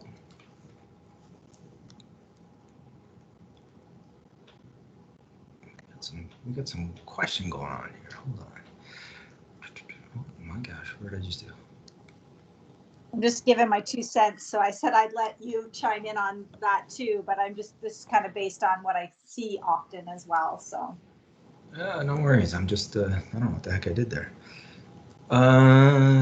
Would you use 10 pay, 20 pay, or life pay? It just depends on the scenario. You know, at that age, 60, life expectancy being 20 years, I'd want to run and see, does it make sense for us to use, I don't, it might make sense to use a 10 pay. I'd want to see what the output is. I find 10 pays expensive if I'm not gonna lie to you, right? Like, I find 10 pays really cost a lot for a client. It costs them in IRR, it costs them in death benefit. But if depending on the client, so there's two reasons why you buy things. One, because it optimally makes sense. The second is it's going to help them sleep at night. So if the 10 pays what's going to help them sleep at night, and they're willing to accept the lower IRR on that, then yeah, use the 10 pay. The 20 pay might increase the IRR slightly, but add a little bit more risk. And the life pay, if you're using a 20 pay on like a 65-year-old, like, chances are that's probably when they're going to expire anyway. So you got to watch what guarantees you're paying for, right? So I know that in that age range and older, we tend to use a lot of life pay, but yeah, I'm really open to whatever's going to make the client feel best. I didn't see what you wrote here, Aaron. I'll read it later. It's probably similar. Yeah, I'm just basically saying that it really depends on the client's appetite for risk. And I don't say risk, and like, it's not that it's risky, it's just not guaranteed. So if I'm a client that has that little bit of anxiety of, hey, I really don't want this thing to go on, well, we can't guarantee offsets. So am I willing to pay a little bit higher on a cost of insurance to lock in that worst case scenario of 20 years? Because that's my personality. Like, to me, it comes down more to how the client is feeling about it. But also, the life pay, your dollar is going to go further. If it offsets in all three dividend scale interest rate environment, my feeling is that these clients doing these, especially we're talking about corporate and larger cases, well, is that going to be the worst thing for them to have to pay a few extra years? And if they're comfortable with the idea that, hey, if things go really sideways, which again, I don't anticipate, but just understanding that this isn't guaranteed and there may be a need for extra deposits. And many of you know, work with me a lot. I'm very sensitive to that conversation because I worked, as a company at Sun Life, having absorbed many old UL companies in Clarica and Met. I've had many a conversation of clients who thought they were going to get to stop paying for something that they're not going to get to stop paying for. So I think I'm a little bit hypersensitive to just making sure the client really understands the no guarantee situation. However, obviously whole life is a lot more solid in that respect than these old ULs that were sold 20, 30 years ago. So yeah, it's cool. We're of similar mind.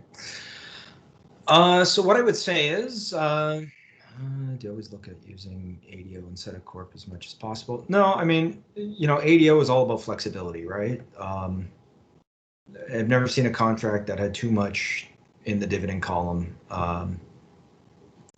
when a client needs flexibility. So ADO is all about flexibility and being able to create an offset with a lot of guarantee on that, right? So that's the reason why we use our EDO in our contract. So I did want to mention, I think I probably mentioned these books early enough, but if you're going to be working with folks in this market space, and you don't even have to buy the book if you don't want, but if you just Google Tom Deans, he wrote a book called Every Family's Business. I've learned some great perspectives from Tom over the years. He's written a bunch of articles. I think he's a brilliant man. He also wrote a book called Willing Wisdom. Having a will, being articulating that will, trying to minimize disputes, always a good thing. And then the last book I would mention, which I think I sent out, I have such a bad memory. I think I sent out a list of books. This one right here, which is Wealth of Wisdom, was written by Tom McCullough and Keith Whitaker. They run Northwood Private Family Office here in Toronto. It's the top 50 questions that wealthy families should ask. It's a great book because it talks about wealth, philanthropy, when should I bring Junior into the business, all sorts of things like that. They're independent essays, so Tom and Keith didn't actually write all of the book. What they did was assign the book or assign sections of the book to various big brains all around the world that work in family offices in universities. And what I like about all of these works are it expands your minds to thinking in the way of the wealthy. And it also gives you additional questions and resources to learn how wealthy people think or how their current advisory teams will think. And so it can definitely give you a lot of insights and edge. And I will tell you that I have probably gained a bunch of insights and edge from reading these books and from rereading different sections at times. So I do recommend them. I will give you a funny story and then we'll go into the IFA. I'm on a plane going from Toronto to Newfoundland to give a talk. Do I have any books in French? No, I don't, Cedric. Sorry. But they might be available in French. I don't know. Possibly. So I have Wealth of Wisdom, and I'm flying across out to Newfoundland, and we make a stopover, and some guy gets on the plane in Halifax, and we go the rest of the way. And I'm reading this book, and as we get off, as the plane comes to, is on its descent, he leans over, he goes, "What you reading?" And so I show him, and he says, "Oh, you want to get rich, do you?" And I go, "Well, no, it's not really what this book's about." And so I started explaining it to him, and then he said, "Well, what do you do?" And I told him, and then he engaged me on like his stuff, and the guy owns like a massive security company in Canada. I did know his advisor, so I said, "Hey, that guy's a great guy. Like, you know what I mean? Like, we should probably engage him." But interesting that I was reading this book, and people think it's about a get-rich-quick thing, and then when you tell them it's about how you can counsel and help clients deal with transition of their businesses, and that it was amazing the conversation that came out of that on that plane, and we actually did a case with that individual and his broker. So kind of a neat story on that one. So that's it for books that I'm going to recommend on books. Let's jump into the IFA here. And what I would say is I don't have a lot in the way of props. This is about the only prop that I really do have. I have a lot of books, but I don't really have a lot of props. And that's because the IFA is what will be known as the and asset, right? And so we will get to that in a second, but you may have seen pictures if you've been on my LinkedIn for any given time of me with this darn ampersand out there. So it's not an and symbol, it is an ampersand. I'm going to explain to you how it works, why it works, where it fits. And I'll tell you that the majority of IFAs aren't actually at the mature phase. The majority of IFAs happen in the growth phase, right? Where we see IFAs in the mature phase is really with developers. So they may be interested in finally acquiring the insurance that people have been talking about to them for years, but only because you've gone there and showed them how they can benefit from it with an immediate finance arrangement, right? So let's take a look at what the IFA is, and then I'm happy to open this thing up. I'm going to tell you that to me, the IFA is the 9-iron in your golf bag. A lot of people want to lead with it, but unless it's a par 3, I don't think you're usually leading with the 9-iron. Usually you're going with the driver, which is finding out, people's needs for liquidity, and, whether it's income replacement or it's buy-sell agreements and stuff like that, And for me, we get to the IFA at the end. So it is a secondary strategy to me. If you went to our head office and said, what is an IFA? What is an immediate finance arrangement? They're going to tell you that it's a sophisticated financial planning strategy that allows high net worth individuals to acquire life insurance without tying up their available cash resources. And you'll see some folks out there that will pitch this as how to get insurance with zero out of pocket. And I will tell you that somebody called me on that this morning, and then I explained to him that he really didn't understand what he was talking about from a cash flow perspective. And we took him through it, and now he doesn't think that's actually going to fly with the client. So what we want to do is learn the basis of IFA right now and where it fits. So when might a client want to consider an IFA, right? It's that they have a need or a problem that could be resolved really well with life insurance. And so they have a liquidity need, and life insurance could solve that really well. However, when they take a look at the lost opportunity cost of tying up their capital in insurance versus, investing it in what they actually want to invest in, that prevents them from moving forward. So, we talked about, maybe we didn't talk about last week. Anyways, I know I did with somebody last week. We talked about, you don't need to buy life insurance to pay a tax bill. You just have to have cash, right? But remember, for people that are asset rich and cash poor, they may want to consider life insurance, right? However, you'll find that these same people that know they need life insurance doesn't drive them, right? Like, they've built their wealth off of real estate. They've built their wealth off of acquiring businesses. And so the thought of tying their money up into what they deem to be a dead asset isn't exciting for them, and thus they don't pull the trigger.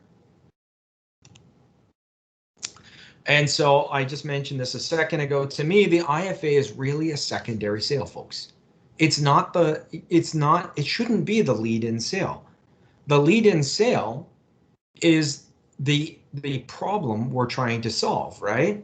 Like I know that everybody's shaking their head on this one, or you should be, right? Because that's how we sell life insurance, right? It's like, nobody wants to buy the 1/4-inch drill bit. Everybody wants the hole. Everybody knows that story. Here, what we want to do is sell what insurance does for them, right? So we do a very thorough fact find, and we get to understand what they're about and what they would like to have happen. And in some of these cases, it's they want to transfer the cows to the kids so the kids can keep milking them. But the problem is the CRA wants to butcher 1/3 of the cattle in order to pay the estate taxes due, right? Or the capital gains tax.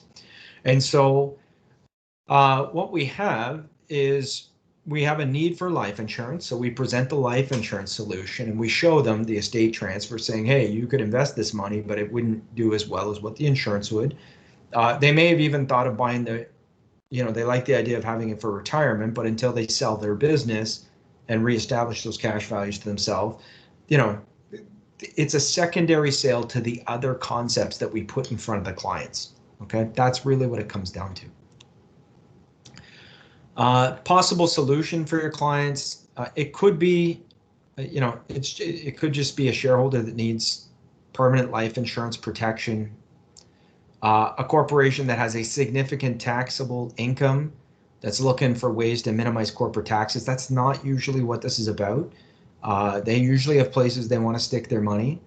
It is for people that are risk tolerant. So we we are going to involve debt, right? We are going to involve a lender. So they have to be comfortable with the theory of OPM, which stands for other people's money, right? So if they're comfortable carrying debt, then we're okay. If we meet somebody, I can remember a case that a gentleman took me on, and he said, this guy's prime for an IFA. And we went out there, and the guy had $4 million sitting in cash on his balance sheet and told us how he pays for almost everything he's ever done in cash. So he was not a good, even if he hadn't have had the $4 million, the fact that he pays for everything in cash tells me he's not good for an IFA. So, these are for people that do have a little bit more risk tolerance, and they like the idea of building wealth off of other people's money, and they've historically done that, right? It is for folks that are concerned about lost opportunity cost if they were to tie their money up into insurance premiums, right? So for them, if you've ever had a real estate investor tell you, oh, I'll just buy another building and they can sell that, that's a person that says, hey, I can see the advantage of having the liquidity, but it would break my value system to put my money in that versus just buying another property. Like, because to me, that is how I view and dictate real wealth, right? It is for affluent clients that are financially stable, and financially stable means different things to different people, right? A gentleman that owns a real estate development company that owes $100 million but is worth, $500 million is financially stable, even though he's got 4 million corporations there, and every time cash flow frees up, it's going into the next project, right? For some people, they couldn't live that way. For some people, that's exactly how they built their wealth, and they're comfortable. And so you have to have an understanding of how they define wealth and how they deploy their assets. They're typically subject to the highest income tax rates, right? So these are not folks that are struggling to pay premiums. So, if you've got an individual that you're trying to slide into an IFA at like $30,000 a premium because you want to sell a bigger sale than just selling them $5,000 of insurance, then you could definitely do that, right? But to me, they're probably meant to buy that $5,000 of insurance versus the $30,000 premium. So it really comes down to what we're trying to accomplish with them and how they feel about their wealth and how they built their wealth. They have steady cash flow, so they may not have a lot of assets to just straight up invest in a life insurance policy because all their money's tied up into projects, but they've got the cash flow to pay the carrying costs on the loans, right? So cash flow becomes important because even though we're going to put the money into the premium and borrow that right back to put into whatever project we're looking at, the fact of the matter is they still have to pay the interest charges on a monthly basis. And so they've got to carry that, they've got to have that carrying cost, that cash flow to do the carrying cost. The typical ages that you're going to find in the IFA are going to be between 40 and 65. Right? So that's typically, are you going to find clients that are 20 something? Absolutely. Are you going to find clients that are 70 something? Absolutely. I prefer these things to be individual, right?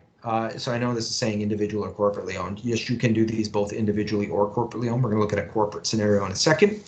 But I typically like to do my IFAs whenever possible with just the business owner. I do see a lot of joint loss to die come across my desk, but once again, what I worry is, if we have a gray divorce, that becomes an ugly scenario to unwind.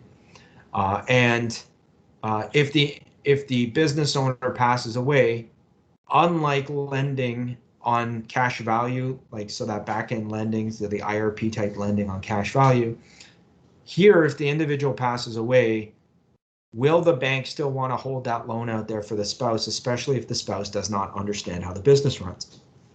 There's going to be a bunch of if, ands, maybes, and a whole bunch of things. And the spouse, she may be nowhere near, or he may be nowhere near as comfortable with risk as the person who put the deal together. So for me, I love it when the deal can wind up with the person who's putting the deal together, whenever possible. Benefits of the IFA. So life insurance, it's all about liquidity, right? It becomes instantly liquid either on your death or on the second death. That can be used to pay capital gains taxes. And in the case where you're dealing with business owners who have done an estate freeze and maybe transferred it on to the heirs, and then those shares are going to be funded out on second death, then fine. We're doing life insurance to provide tax for capital gains. It could be they own a bunch of buildings that they intend to hold forever and transfer on to the next generation. Bunch of different things. It could be to retire financing. So it could be a combination of capital gains taxes and to retire additional financing that's out there on these buildings. So that way, they just produce positive cash flow from that point forward.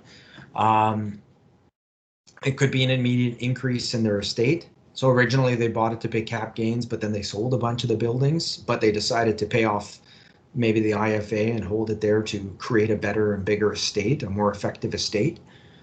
It could be, it could be just to bring in key man coverage. So, bringing in, bringing on assets so that way they can grow the company. Bunch of different things that it certainly could be used for, right?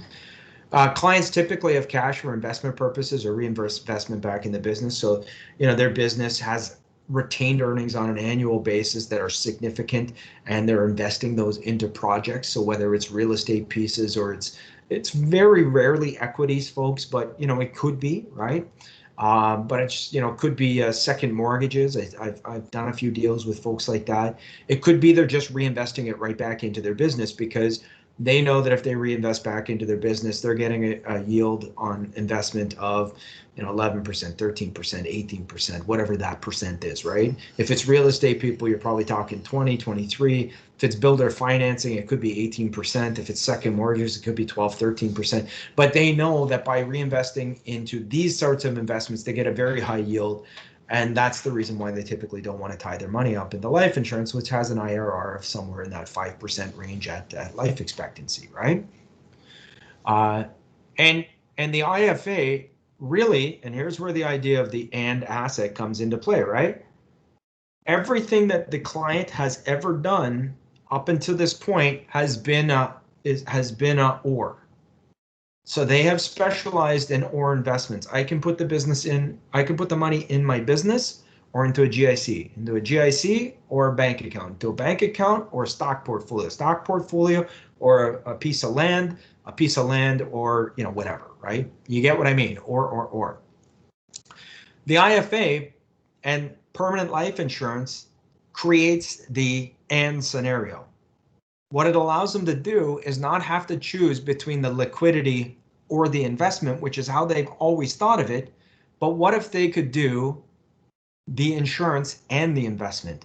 So what if they could put their money into the insurance today, have that immediately brought back out to them so that way they don't have to miss out on that exciting real estate opportunity, and that, at the end of the day, they would have the liquidity needed to pay the estate taxes, so that way the family could keep together what they've worked so hard to put together. That's what we're trying to present to them. It helps them increase, gives them increased income and wealth from investments. So obviously we're not trying to impair where they're putting their cash flow, right? They have to have cash flow to keep the payments up on the interest on a monthly basis. But remember, that interest is going to be deductible at the end of the year. So the carrying cost is going to be reasonable as opposed to just putting my money into cash value life insurance. In some cases, you get this net out of pocket zero. It's not exactly net out of pocket zero because it ignores opportunity cost. But remember, I got to make those monthly disbursements on the interest charges at the end of the year because I had reasonable expectation of profit, which is what CRA requires us to have, right, in order to have deductibility on that interest. So I have to be borrowing at an amount that I think I'm going to have profit above that amount in order for that loan interest to be deductible. So I deduct out my loan interest, and then the bank next year I put in my new whatever 100,000 of premium, but they're not going to lend me back the 100,000, but they're going to lend me back the net out of pocket outlay that I had, right? So what I had to outlay after I took the deductions out of it, right? So what I end up with is a bit of a compounding balance in that loan balance. But effectively, I get to net out of pocket zero, of course, ignoring the opportunity cost that I had to put that money out and I didn't get it back until the following year. So small price to pay. Typically, when we show IFAs, I don't show a lot of capitalizing the interest. just because I tend to sell this to wealthy people who can afford to pay the interest. I think where we get into trouble with this scenario is it's being pitched out there a lot of the times as free insurance or free CDA, or like I've heard a ton of these things. That's a bad approach. Solve the problem that life insurance will solve and show them how they can have the liquidity and the investments that they want to put their money into. There's multiple tax advantages in this, right? So depending on what they're investing in will depend on which tax rate things are going to be deductible at. So everybody always shows this stuff deductible at the passive rate, 50.17 in Ontario. However, if they're investing back in their active business, then the deduction is going to happen at the active business rate. So whether that's the small business rate or the general active rate, that's the deduction amount. If they're investing it into something that's passive and is deemed passive and not active, then they might be eligible for that 50.17, but not every IFA is eligible for the 50.17 tax reduction. So you need to understand that. The other thing too is not only is the interest deductible, but we get this thing called net cost of pure insurance or collateral insurance deductions. So that's about the equivalent of 1 year term in most cases. So the NCPI is a calculation provided to us by our friends in finance. And basically what it is it's a number that represents the amount of risk outstanding in that given year for the insurance, and it goes up over time. So in the beginning, your net cost of pure insurance deductions are very small. They're negligible. But if this IFA loan is going to be around for any length of time, and as the person gets older and those loan amounts get bigger, then this becomes a more significant deduction for them in the future, right? So couple things to kind of just take note on and take into consideration. It's not all roses. It's all, it's not just all, hey, I can have my death benefit and my investments. There's risks associated with this, right? So I talked about reasonable expectation of profit. You want to make sure that you understand the risks around this, right? So there's always risks anytime we're bringing in leverage. Performance can impact an IFA. So if all of a sudden dividend scales drop, loan rates will probably stay really low if that's the case, right? Because loans are attributable to bonds, and bonds are what the par fund invests in. So it's very rare that you're going to see that loans all of a sudden are going to spike and dividend scale interest rates are going to fall. I've seen some crazy anecdotes out there, but that doesn't really work. If interest rates rise, bonds rise, which means par will rise on a delayed basis because of the smoothing factor in par. So just, things that you want to be aware of, right? Loan interest is deductible as long as only if you have reasonable expectation of profit, as mentioned. Collateral insurance deduction is only available if you're using as long as you're in the premium paying duration. So if you're using a 10 pay, I actually just saw an IFA today that somebody was trying to use a 10 pay. Once the 10th year comes, there's no more contractual premium from that point forward, so there's no more NCPI deductions. So that's the reason why a lot of times with an IFA, you're going to find a life pay, especially for people that will be holding that insurance and potentially those loans right out to life expectancy, because they don't want to lose that collateral insurance deduction, which I just mentioned a second ago, becomes a very significant deduction in the later years as cost of insurance, as the NCPI rises, right? And so obviously tax deductions are only good if the corporation has the income to do the deductions against. So, you want to make sure that you understand how this business is going to operate, what the taxable position is going to be, and that they're going to be able to take advantage of these tax deductions. So that might be the one place where we might use a limited pay, is if we knew in the future they may not be able to use all the tax deduction on the NCPI. So at that point, the guaranteed paid up feature might be worth more to us than the NCPI deductions. Common scenarios where we may use an IFA. So for business owners, manufacturers, car dealers, people that own a general store, I would have said restaurants before COVID, but maybe not right now. So, when I say a general store, this could be somebody that owns a store but intends to sell it within 10 to 15 years. They reinvest all their profits back into their business, but they know at some point, just like in Denise's case, where they were flush with all of that cash at some point, that's going to happen, and they could pay off the loan at that time and reestablish all those cash values either for a corporate estate bond scenario, creating more estate for the family, or taking that and doing a back end leverage to augment or to supplement retirement. So we might see it there. The majority real estate developers, real estate investors, second mortgage folks. These are where we see a lot of the IFAs, and really, I would say real estate developers were really the number one target for IFAs. So it really was designed for about 1% of the population.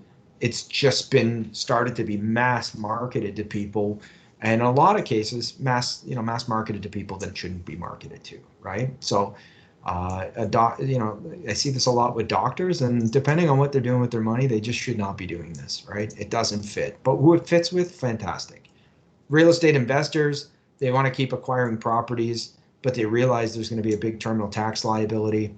This just allows them to free up that cash flow to invest in projects and properties while still having the liquidity there in order to pay the tax liability.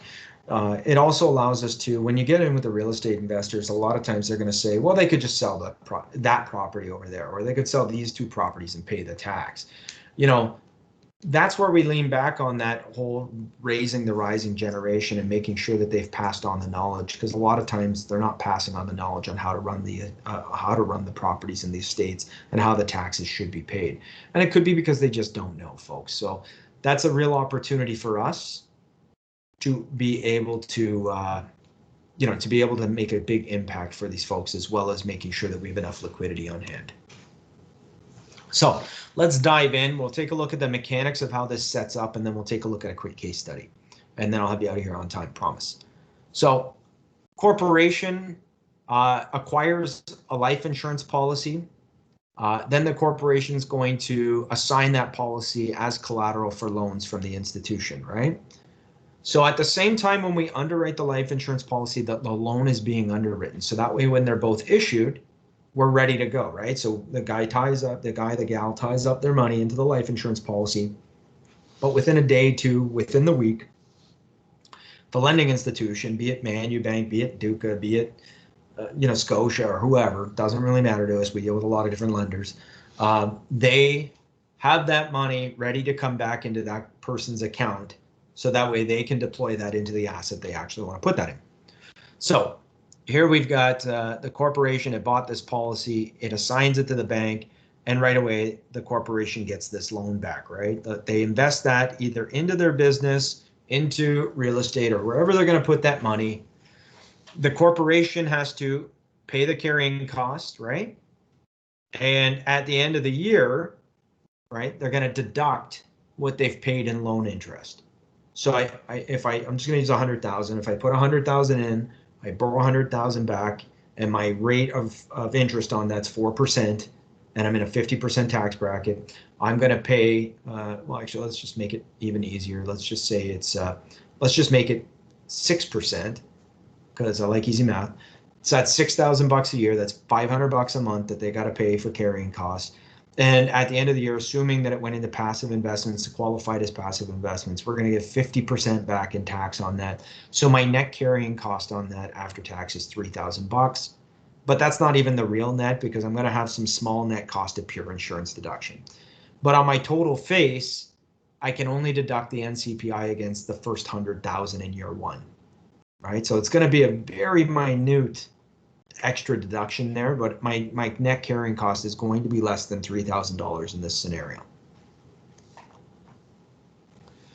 At death, well, the first thing that happens is when the corporation files for the death benefits, the first thing it does is it pays off the loan, right? The second thing that happens is all the rest of that big gross of death benefits going to come into the corporation. It's going to get a credit to the capital dividend account, and we're going to be able to flow that out to the heirs. And the reason why there's that plus sign up top there is because remember that the loan gets repaid, but that may also leave a positive balance in the capital dividend account, which we're going to see in the example that we go through. So you'll see exactly what I mean there. But here I've put my money in, I've borrowed it out, I put it into the property I want to put it into. I got hit by the Mack truck. The money comes first to pay off whatever we borrowed to put into the properties over here. The balance goes into the corporation. My heirs, my wife, whoever that is, files that out to come through the CDA. Right? The loan's been paid off. They've got a whole pot of money there to pay any estate, any capital gains taxes, wind up anything that we might need, right? And there may be a positive balance still sitting there in the CDA, which means that if there's other assets in that corporation, they can take that out as a tax-free capital dividend in the future. So let's take a look at an example. So we got Rick. He's a real estate developer. He's 47 years old. He's married to Jane. There's 2 children, Tom and Sally. Rick has a corporation that develops and operates plazas. He also manages, so not only do they develop, but they operate and manage commercial plazas. He owns 2 plazas and manages 4 others. So his first one that he owns has an ACV of 3 million, fair market value of 9 million, and an outstanding loan of 1 million. Now, I'll tell you this, that if we met Rick in real life, he would have probably pulled out a bunch of this equity, right? So, I mean, it depends on what his investment style's like, but he probably would have pulled out this equity, because if he's a developer, he's going to want to redeploy that equity every which way but Sunday, right? But let's just go with the example because it does work, right? Plaza 2, ACB, $2 million fair market value, $6 million outstanding loan, $500,000. Rick manages 4 other plazas. He's 47 years old, right? So what's the unknown that we have right now? Well, we don't know how many of these plazas, like which of the 2 plazas, is he going to keep them? Is he going to add to them? Is he going to sell any of them? He's 47 years old. There's a lot of unknowns here. So planning to say we've got the exact amount of insurance today that he's going to need, that's not going to happen, which is why you have to have your service delivery model to understand how he thinks, what he plans to do, and that dictates your service delivery model on how often you should be coming back and seeing him and making sure that his family is going to be okay if something happens to him. Current tax capital gains liability is $2.5 million. But even at a very modest 3% growth at life expectancy, Aaron, can you just tell me what that number is? Because it's right under your lovely face. Sorry, I haven't read.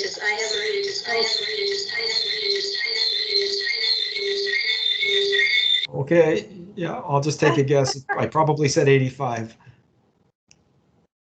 So assuming life expectancy 85, that tax liability is going to grow to be $10.2 million. Sorry, Aaron, I kind of set that one up bad. I think I can see. I have a face at the bottom, so I can't actually see. Oh, you can't see it either. Okay, so fair enough. You're right, 85. Yep. Sorry, I just changed my view. 85. Cool. Thank you. So, Rick and Jane want to leave their children the properties, and here's where getting in and understanding what their wills say and understanding what they want to have happen, right? So now we're setting up the need for the life insurance, right? Remember, the liquidity is the primary sale, the IFA is the secondary sale, right? So going back to that whole idea. So, when they say they want to leave everything to their kids, I always like to know, well, how would you like to leave that? Like, do you want to leave that fragmented or intact? And what do you mean? And then gives you a chance to start explaining how capital gains works and the terminal return works. And they know how capital gains typically work, but they're just not thinking about it on the terminal scenario, right? And so, as I said before, if they want to leave the cows to the kids so they can keep milking them, then maybe what they need to realize is that the CRA is going to come in and want to butcher, a third of these cows to pay for the estate or pay for the capital gains taxes, right? And if they understood that they could take some of the milk, right, to create the liquidity that was going to be needed, so that way the CRA could just go away with a bunch of cash at the end of the day, they might be really interested in that. And so that's what we want to show them, is the idea that you don't have to miss out on the investments that drive you and that you really value, but we could do the carrying costs on leveraging some life insurance and make sure that when it comes time to pay the tax liability, We've got a pot of money there, and your kids can keep the assets and keep the income streams going off those assets. And what we've got to do is, once we determine what that capital gains liability is, we just take them through the very simple thing. And if you remember this from actually when we talked about where would the money come from for a buy-sell agreement, and we went through sinking fund, if your clients value real estate, they probably don't value sinking funds, folks, right? So you're not going to find a big pot of money there unless, of course, the guy applied for life insurance and he can't get it, right? You know, they may think, well, the kids could just go get a bank loan. But as we discussed in session 2, bank loans are expensive, right? And they're subject to your kids, being able to prove to the bank that they can trust them and they'll repay the loan, right? So we're going to make sure that, people understand that this is, if your tax liability is $3 million, it's $3 million plus the interest payable over whatever, 5 years, right? So, bank loan is an option, but it's not the greatest option out there. We could liquidate assets, which is the idea of, hey, they could just sell one of the buildings, but that negates, this specialty of being able to know how to work the whole scenario, right? Like knowing how real estate works, knowing which buildings to sell. It totally turns a blind eye to what if credit is tight? What if it's a buyer's market, not a seller's market? So if we go to liquidating assets, how deep a cut do I think my kids are going to take on these assets in order to be able to, sell enough properties in order to pay the bill? And that could be 40 cents on the dollar, right? Like, as opposed to them buying the next asset from us from about, 3 to 33 cents on the dollar max, right? Whole life insurance is a good option, and it becomes that and asset, right? So you don't have to miss out on the real estate opportunity, the investment opportunity, reinvesting back in your business, and you still get this asset that becomes wholly liquid at the time that you pass away, and it's going to get these CDA credits. So what we want to take them through is what are the options, and what you start to see is if you put this in a bar chart, and by the way, we're creating this right now, that'll show people this in a bar graph format, and it basically, the whole story goes, big bars are bad and little bars are good. And whole life always has the smallest bar. And what people need to remember is you don't get to buy whole life insurance, you get to apply for whole life insurance, because money only pays premium and health buys insurance, right? So what we're going to do is we're going to take a look at Rick and Jane's actual scenario. So how do we take care of this $10.2 million tax liability down the road? So how do we create that liquidity while not impeding his cash flow? And remember, because Rick, what I want to take you down to is, so I'm going to take you through some of this stuff, but because Rick's active business is real estate, notice my tax rate that I'm going to get my deductions against. It's that general active rate for him because he's above $500,000 in earnings. And it's not that passive rate, because his business is real estate, right? So that's why I'm getting the active rate. So we're going to look at a wealth accumulator paid age 100. It is a joint lasted I between Rick and Jane, which goes against my whole thing that I just said in the last one, where I like to see it usually just with one individual. But in this case, it did make sense for them because we're looking at that terminal tax liability. It also goes against things for me because they're both 47 years old. So selling joint lasted I at a 47-year-old is always kind of makes me a little bit weary, as mentioned before, but we'll go with it. I think we could have made this look equally as beautiful if we had just done it on Rick himself. So, but we'll just show you how the concept works, and then from there, when we actually get on a real case, we'll sell it properly. So here we'd be looking at Rick and Jane and saying, okay, what are they actually retaining on an annual basis? What are they investing on an annual basis? And so what we're looking at here is 250 grand over 10 years. So $2.5 million going in to create the net estate that we're going to need down the road.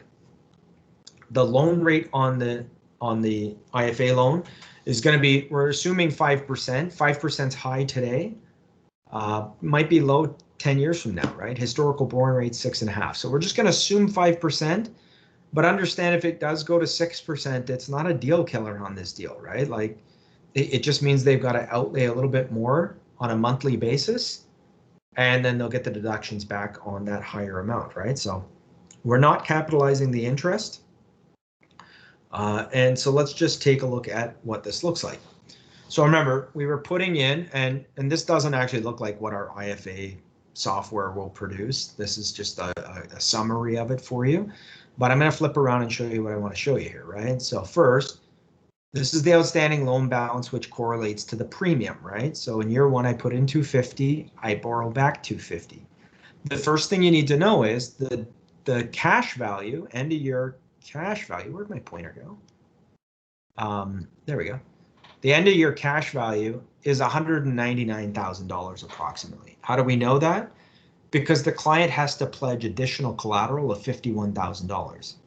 So if they want to borrow back the full 250,000, the bank requires another 51 grand of cash, or a bond, or maybe they're leveraging it against a property or something like that.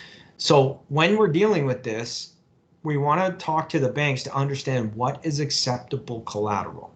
So if we're going to get into IFAs, we need to have the talks in advance. That way we can say, no, that's not going to work. Yes, that will work, right? To know that what we're pitching to them, what we're presenting to them, they actually have a chance on actually doing, right?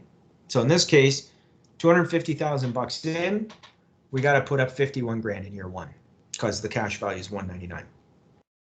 They put in the 250 grand in year two, so now the outstanding loan balance is $500,000.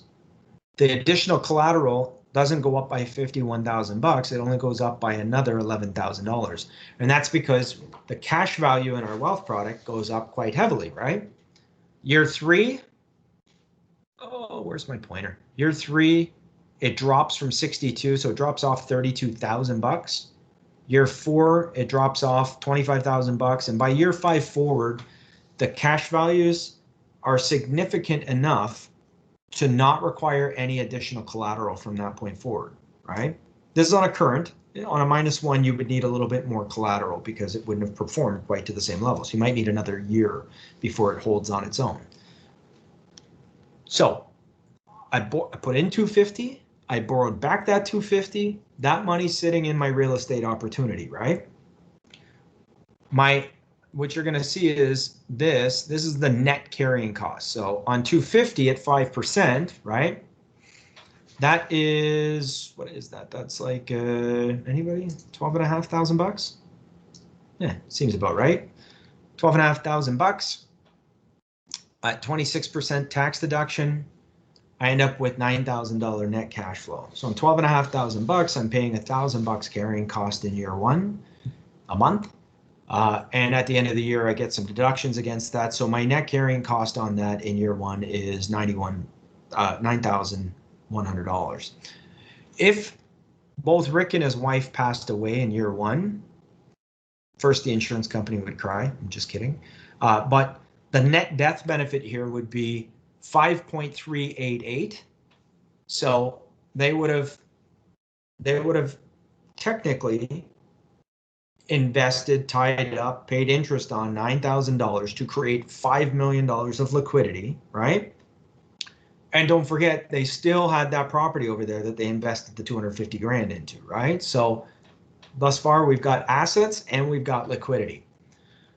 The CDA credit in year one is 5.390, meaning that if we subtract out the net death benefit out of the CDA, it leaves an excess CDA of just over 2,000 bucks. So what does that mean? Well, it means that first, the death benefit is going to completely come out through the CDA. And what you might say to yourself, well, that's kind of weird. I don't normally see that. Well, don't forget, the first 250,000 went to settle the loan outstanding, right? So now the loan is taken care of. The net after the loan is 5.388, which left you with a $2,000 CDA balance. So what does that mean for the heirs? Well, it means that if there's another 2,000 bucks sitting in the corporation, they can pay that out as a tax-free capital dividend. Now, in relation to 5.88, 2,000 bucks is not a lot of money. We do realize that. But notice that that's a growing balance, and it's additional tax savings down the road for these heirs. So it's a good kicker, because at the end of the day, they had the liquidity to pay the cap gains to keep all the properties. And for Rick, we didn't have to compromise his value system and not allow him to invest in the property versus putting his money just into the life insurance. So we're accomplishing good things here. You'll notice that the carrying cost goes up and it peaks at around 91,000 bucks. So you can do the math on that. 91,000 bucks means they're probably paid about 120 roughly in carrying cost there. Right, 120, maybe a little bit more than that. But anyways, so they net down to 91,000 bucks. So like, you know, 10,000 bucks a month is what their carrying cost is on this. If they pass away in that year, it is $9 million of death benefit, leaving 72,000 over after the $2.5 million that they borrowed has been retired, right? And they got 72,000 bucks they can push out through the capital dividend account. It's got a 66% IRR, but remember, these people are only 57. So the probability of them passing away in 10 years, probably not that great. But if we go out to age 85, we have enough to cover what we need on cap gains perspective. We've got a significant amount of CDA balance here, and they have all of the properties, right, that they invested that cash flow into. And I can't see the IRR, but I'm venturing that's probably something like 6%.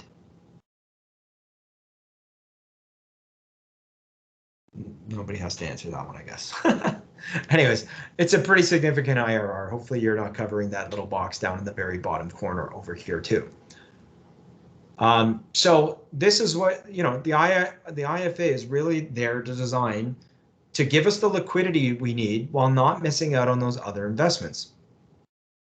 If we look at a -1 scenario, what we would have had to do here is we would have actually had to push up how much we were depositing into the insurance, and obviously the loans would reflect that, they would be higher. And the reason why is on a -1 we don't get to 10.2, which is what we need.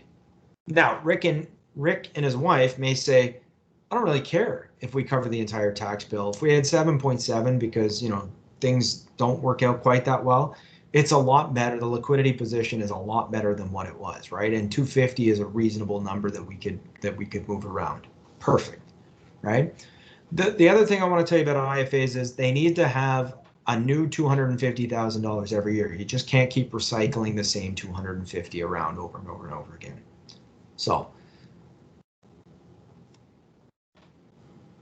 So things you want to know prior to selling an IFA. Well, you want to meet with your lenders, right? There's a bunch of lenders out there. Manubank, Duca, Scotia, BMO, CIBC, TD, Gracie Point, number of different banks and private equity firms, even Equitable Bank, which is not got anything to do with Equitable Life. They're totally separate companies. So you want to meet with them and understand what their rules and regs are around this. You want to meet, they are special lending professionals at each institution. So if your client says, oh, I deal with Scotia, and he calls up Scotia, the guy at branch level, his personal banker, probably has no clue how this works, and he'll probably tell you it doesn't work. So you want to deal with the private, the insurance lending division. We can help you get to that division, right? There's minimum limits, and they all vary for every institution. So Manubank's lowest limit is like 30-something thousand. Duca's is like 50. Scotia's is 100. I don't know what BMO's is. They're even higher. I think CIBC's is 100. So you got to know what their minimum level in is. And sometimes a client works with one of these institutions, and they want to do it there.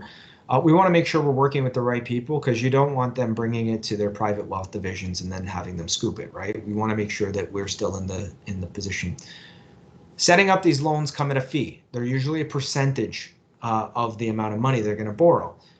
So $30,000 IFAs that have a couple $1,000 setup fee, that may be hard to swallow for a client, but a couple $1,000 setup fee to somebody borrowing $100,000, $500,000, or $1 million in premium is very reasonable and minute, right? So You just need to understand that there is fees associated with this. This is not a free scenario, right? Not only that they pay the interest, but that they pay the setup costs, the underwriting costs. You want to know what they'll take as collateral. They won't take everything as collateral, and they don't take everything dollar for dollar, right? So if it's a property, you might be getting 70 cents on the dollar. As I've said in the past, bonds are sometimes 75 cents on the dollar. You also want to know how they're going to underwrite the deal and how they're going to advance the money. So that's what I would say. Big thing is, if you come into this, we can help. You've got great resources at Financial Horizons. They've done a ton of IFAs. So you've got a lot of planning and you got a lot of planners and corporate backing. We've got a lot of concepts on this stuff. So I mentioned these in the last one. I think Aaron sent you out the tax planner's guide, the last talk. You can't illustrate IFAs in there, but you can do the corporate preferred estate transfer that we talked about. IFAs will be escalated up to me. We do have a couple pieces on IFAs. They're not really good marketing pieces. They're really good technical pieces. So, I probably wouldn't go out there and think you're going to blanket the world and stir up a ton of sales on this. And I know I just skimmed through really, really fast, but if you've taken a look at your watch or your clock, then you know why I skimmed through that very last little bit very, very fast. So, I don't have to run, so I'm happy to stay if there's questions.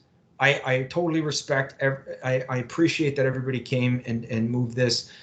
And so I totally respect if you've got to move on. I'm totally cool with that, but I will hang on if there is any questions. Brent, I'll just say a couple things. So in terms of if you guys ever have an IFA situation or you think you do, I think the best case scenario is you just reach out and we walk you through our process in terms of how we have a data gather sheet. There's some important things that need to be captured. We can help you run the illustration if it's new to you. Both Brent and Brian, I mean, Brent's our support person in the MGA, but sometimes we'll involve Brian if we have some tax or legal questions. Are available to help us establish the grounds for this. So please feel free to come forward with that, because I know some people dip their toe in this water and then they lose it because they're not wrapping the right support around them. So you don't have to understand this inside and out, because it's a learning process, and that's what the team is here for, is to help you engage in that process. So never, there's no such thing as a bad question when it comes to this, because for a lot of people, this strategy is new and it works only sometimes. So it's not for every client. That's important to know as well. But we can help walk you through that discovery process, I guess.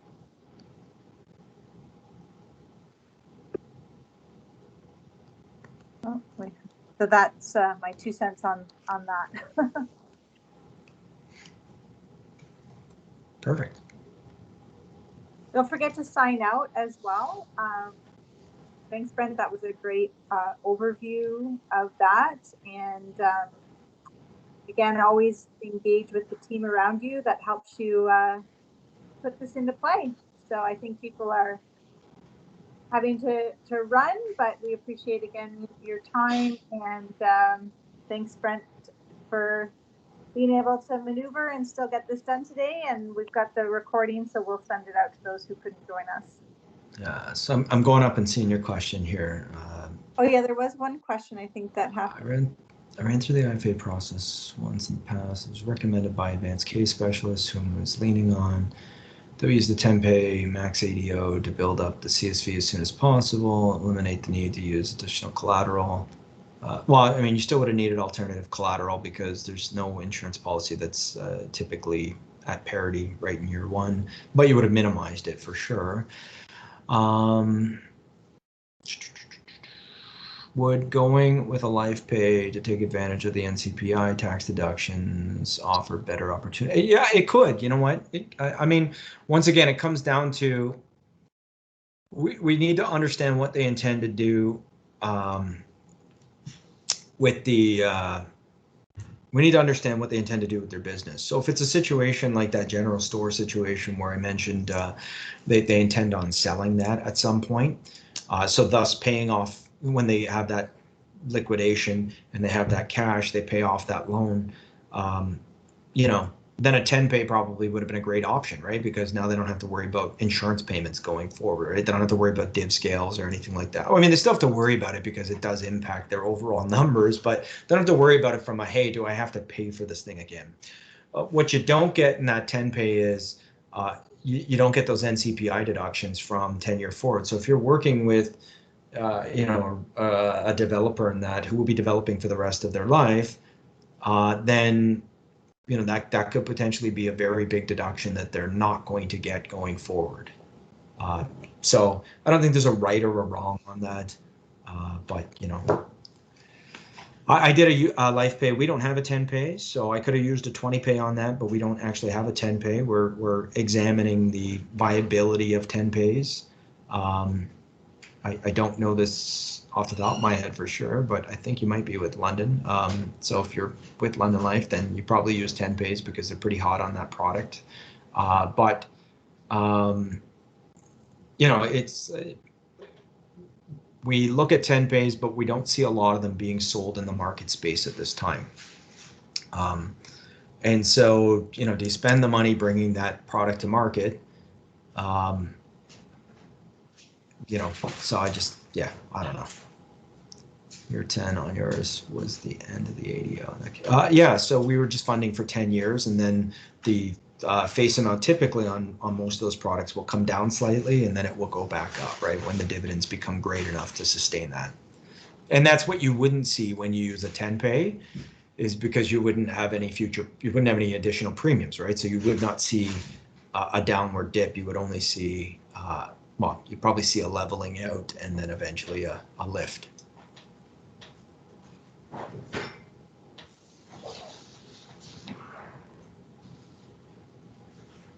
Oh, well, you're very welcome.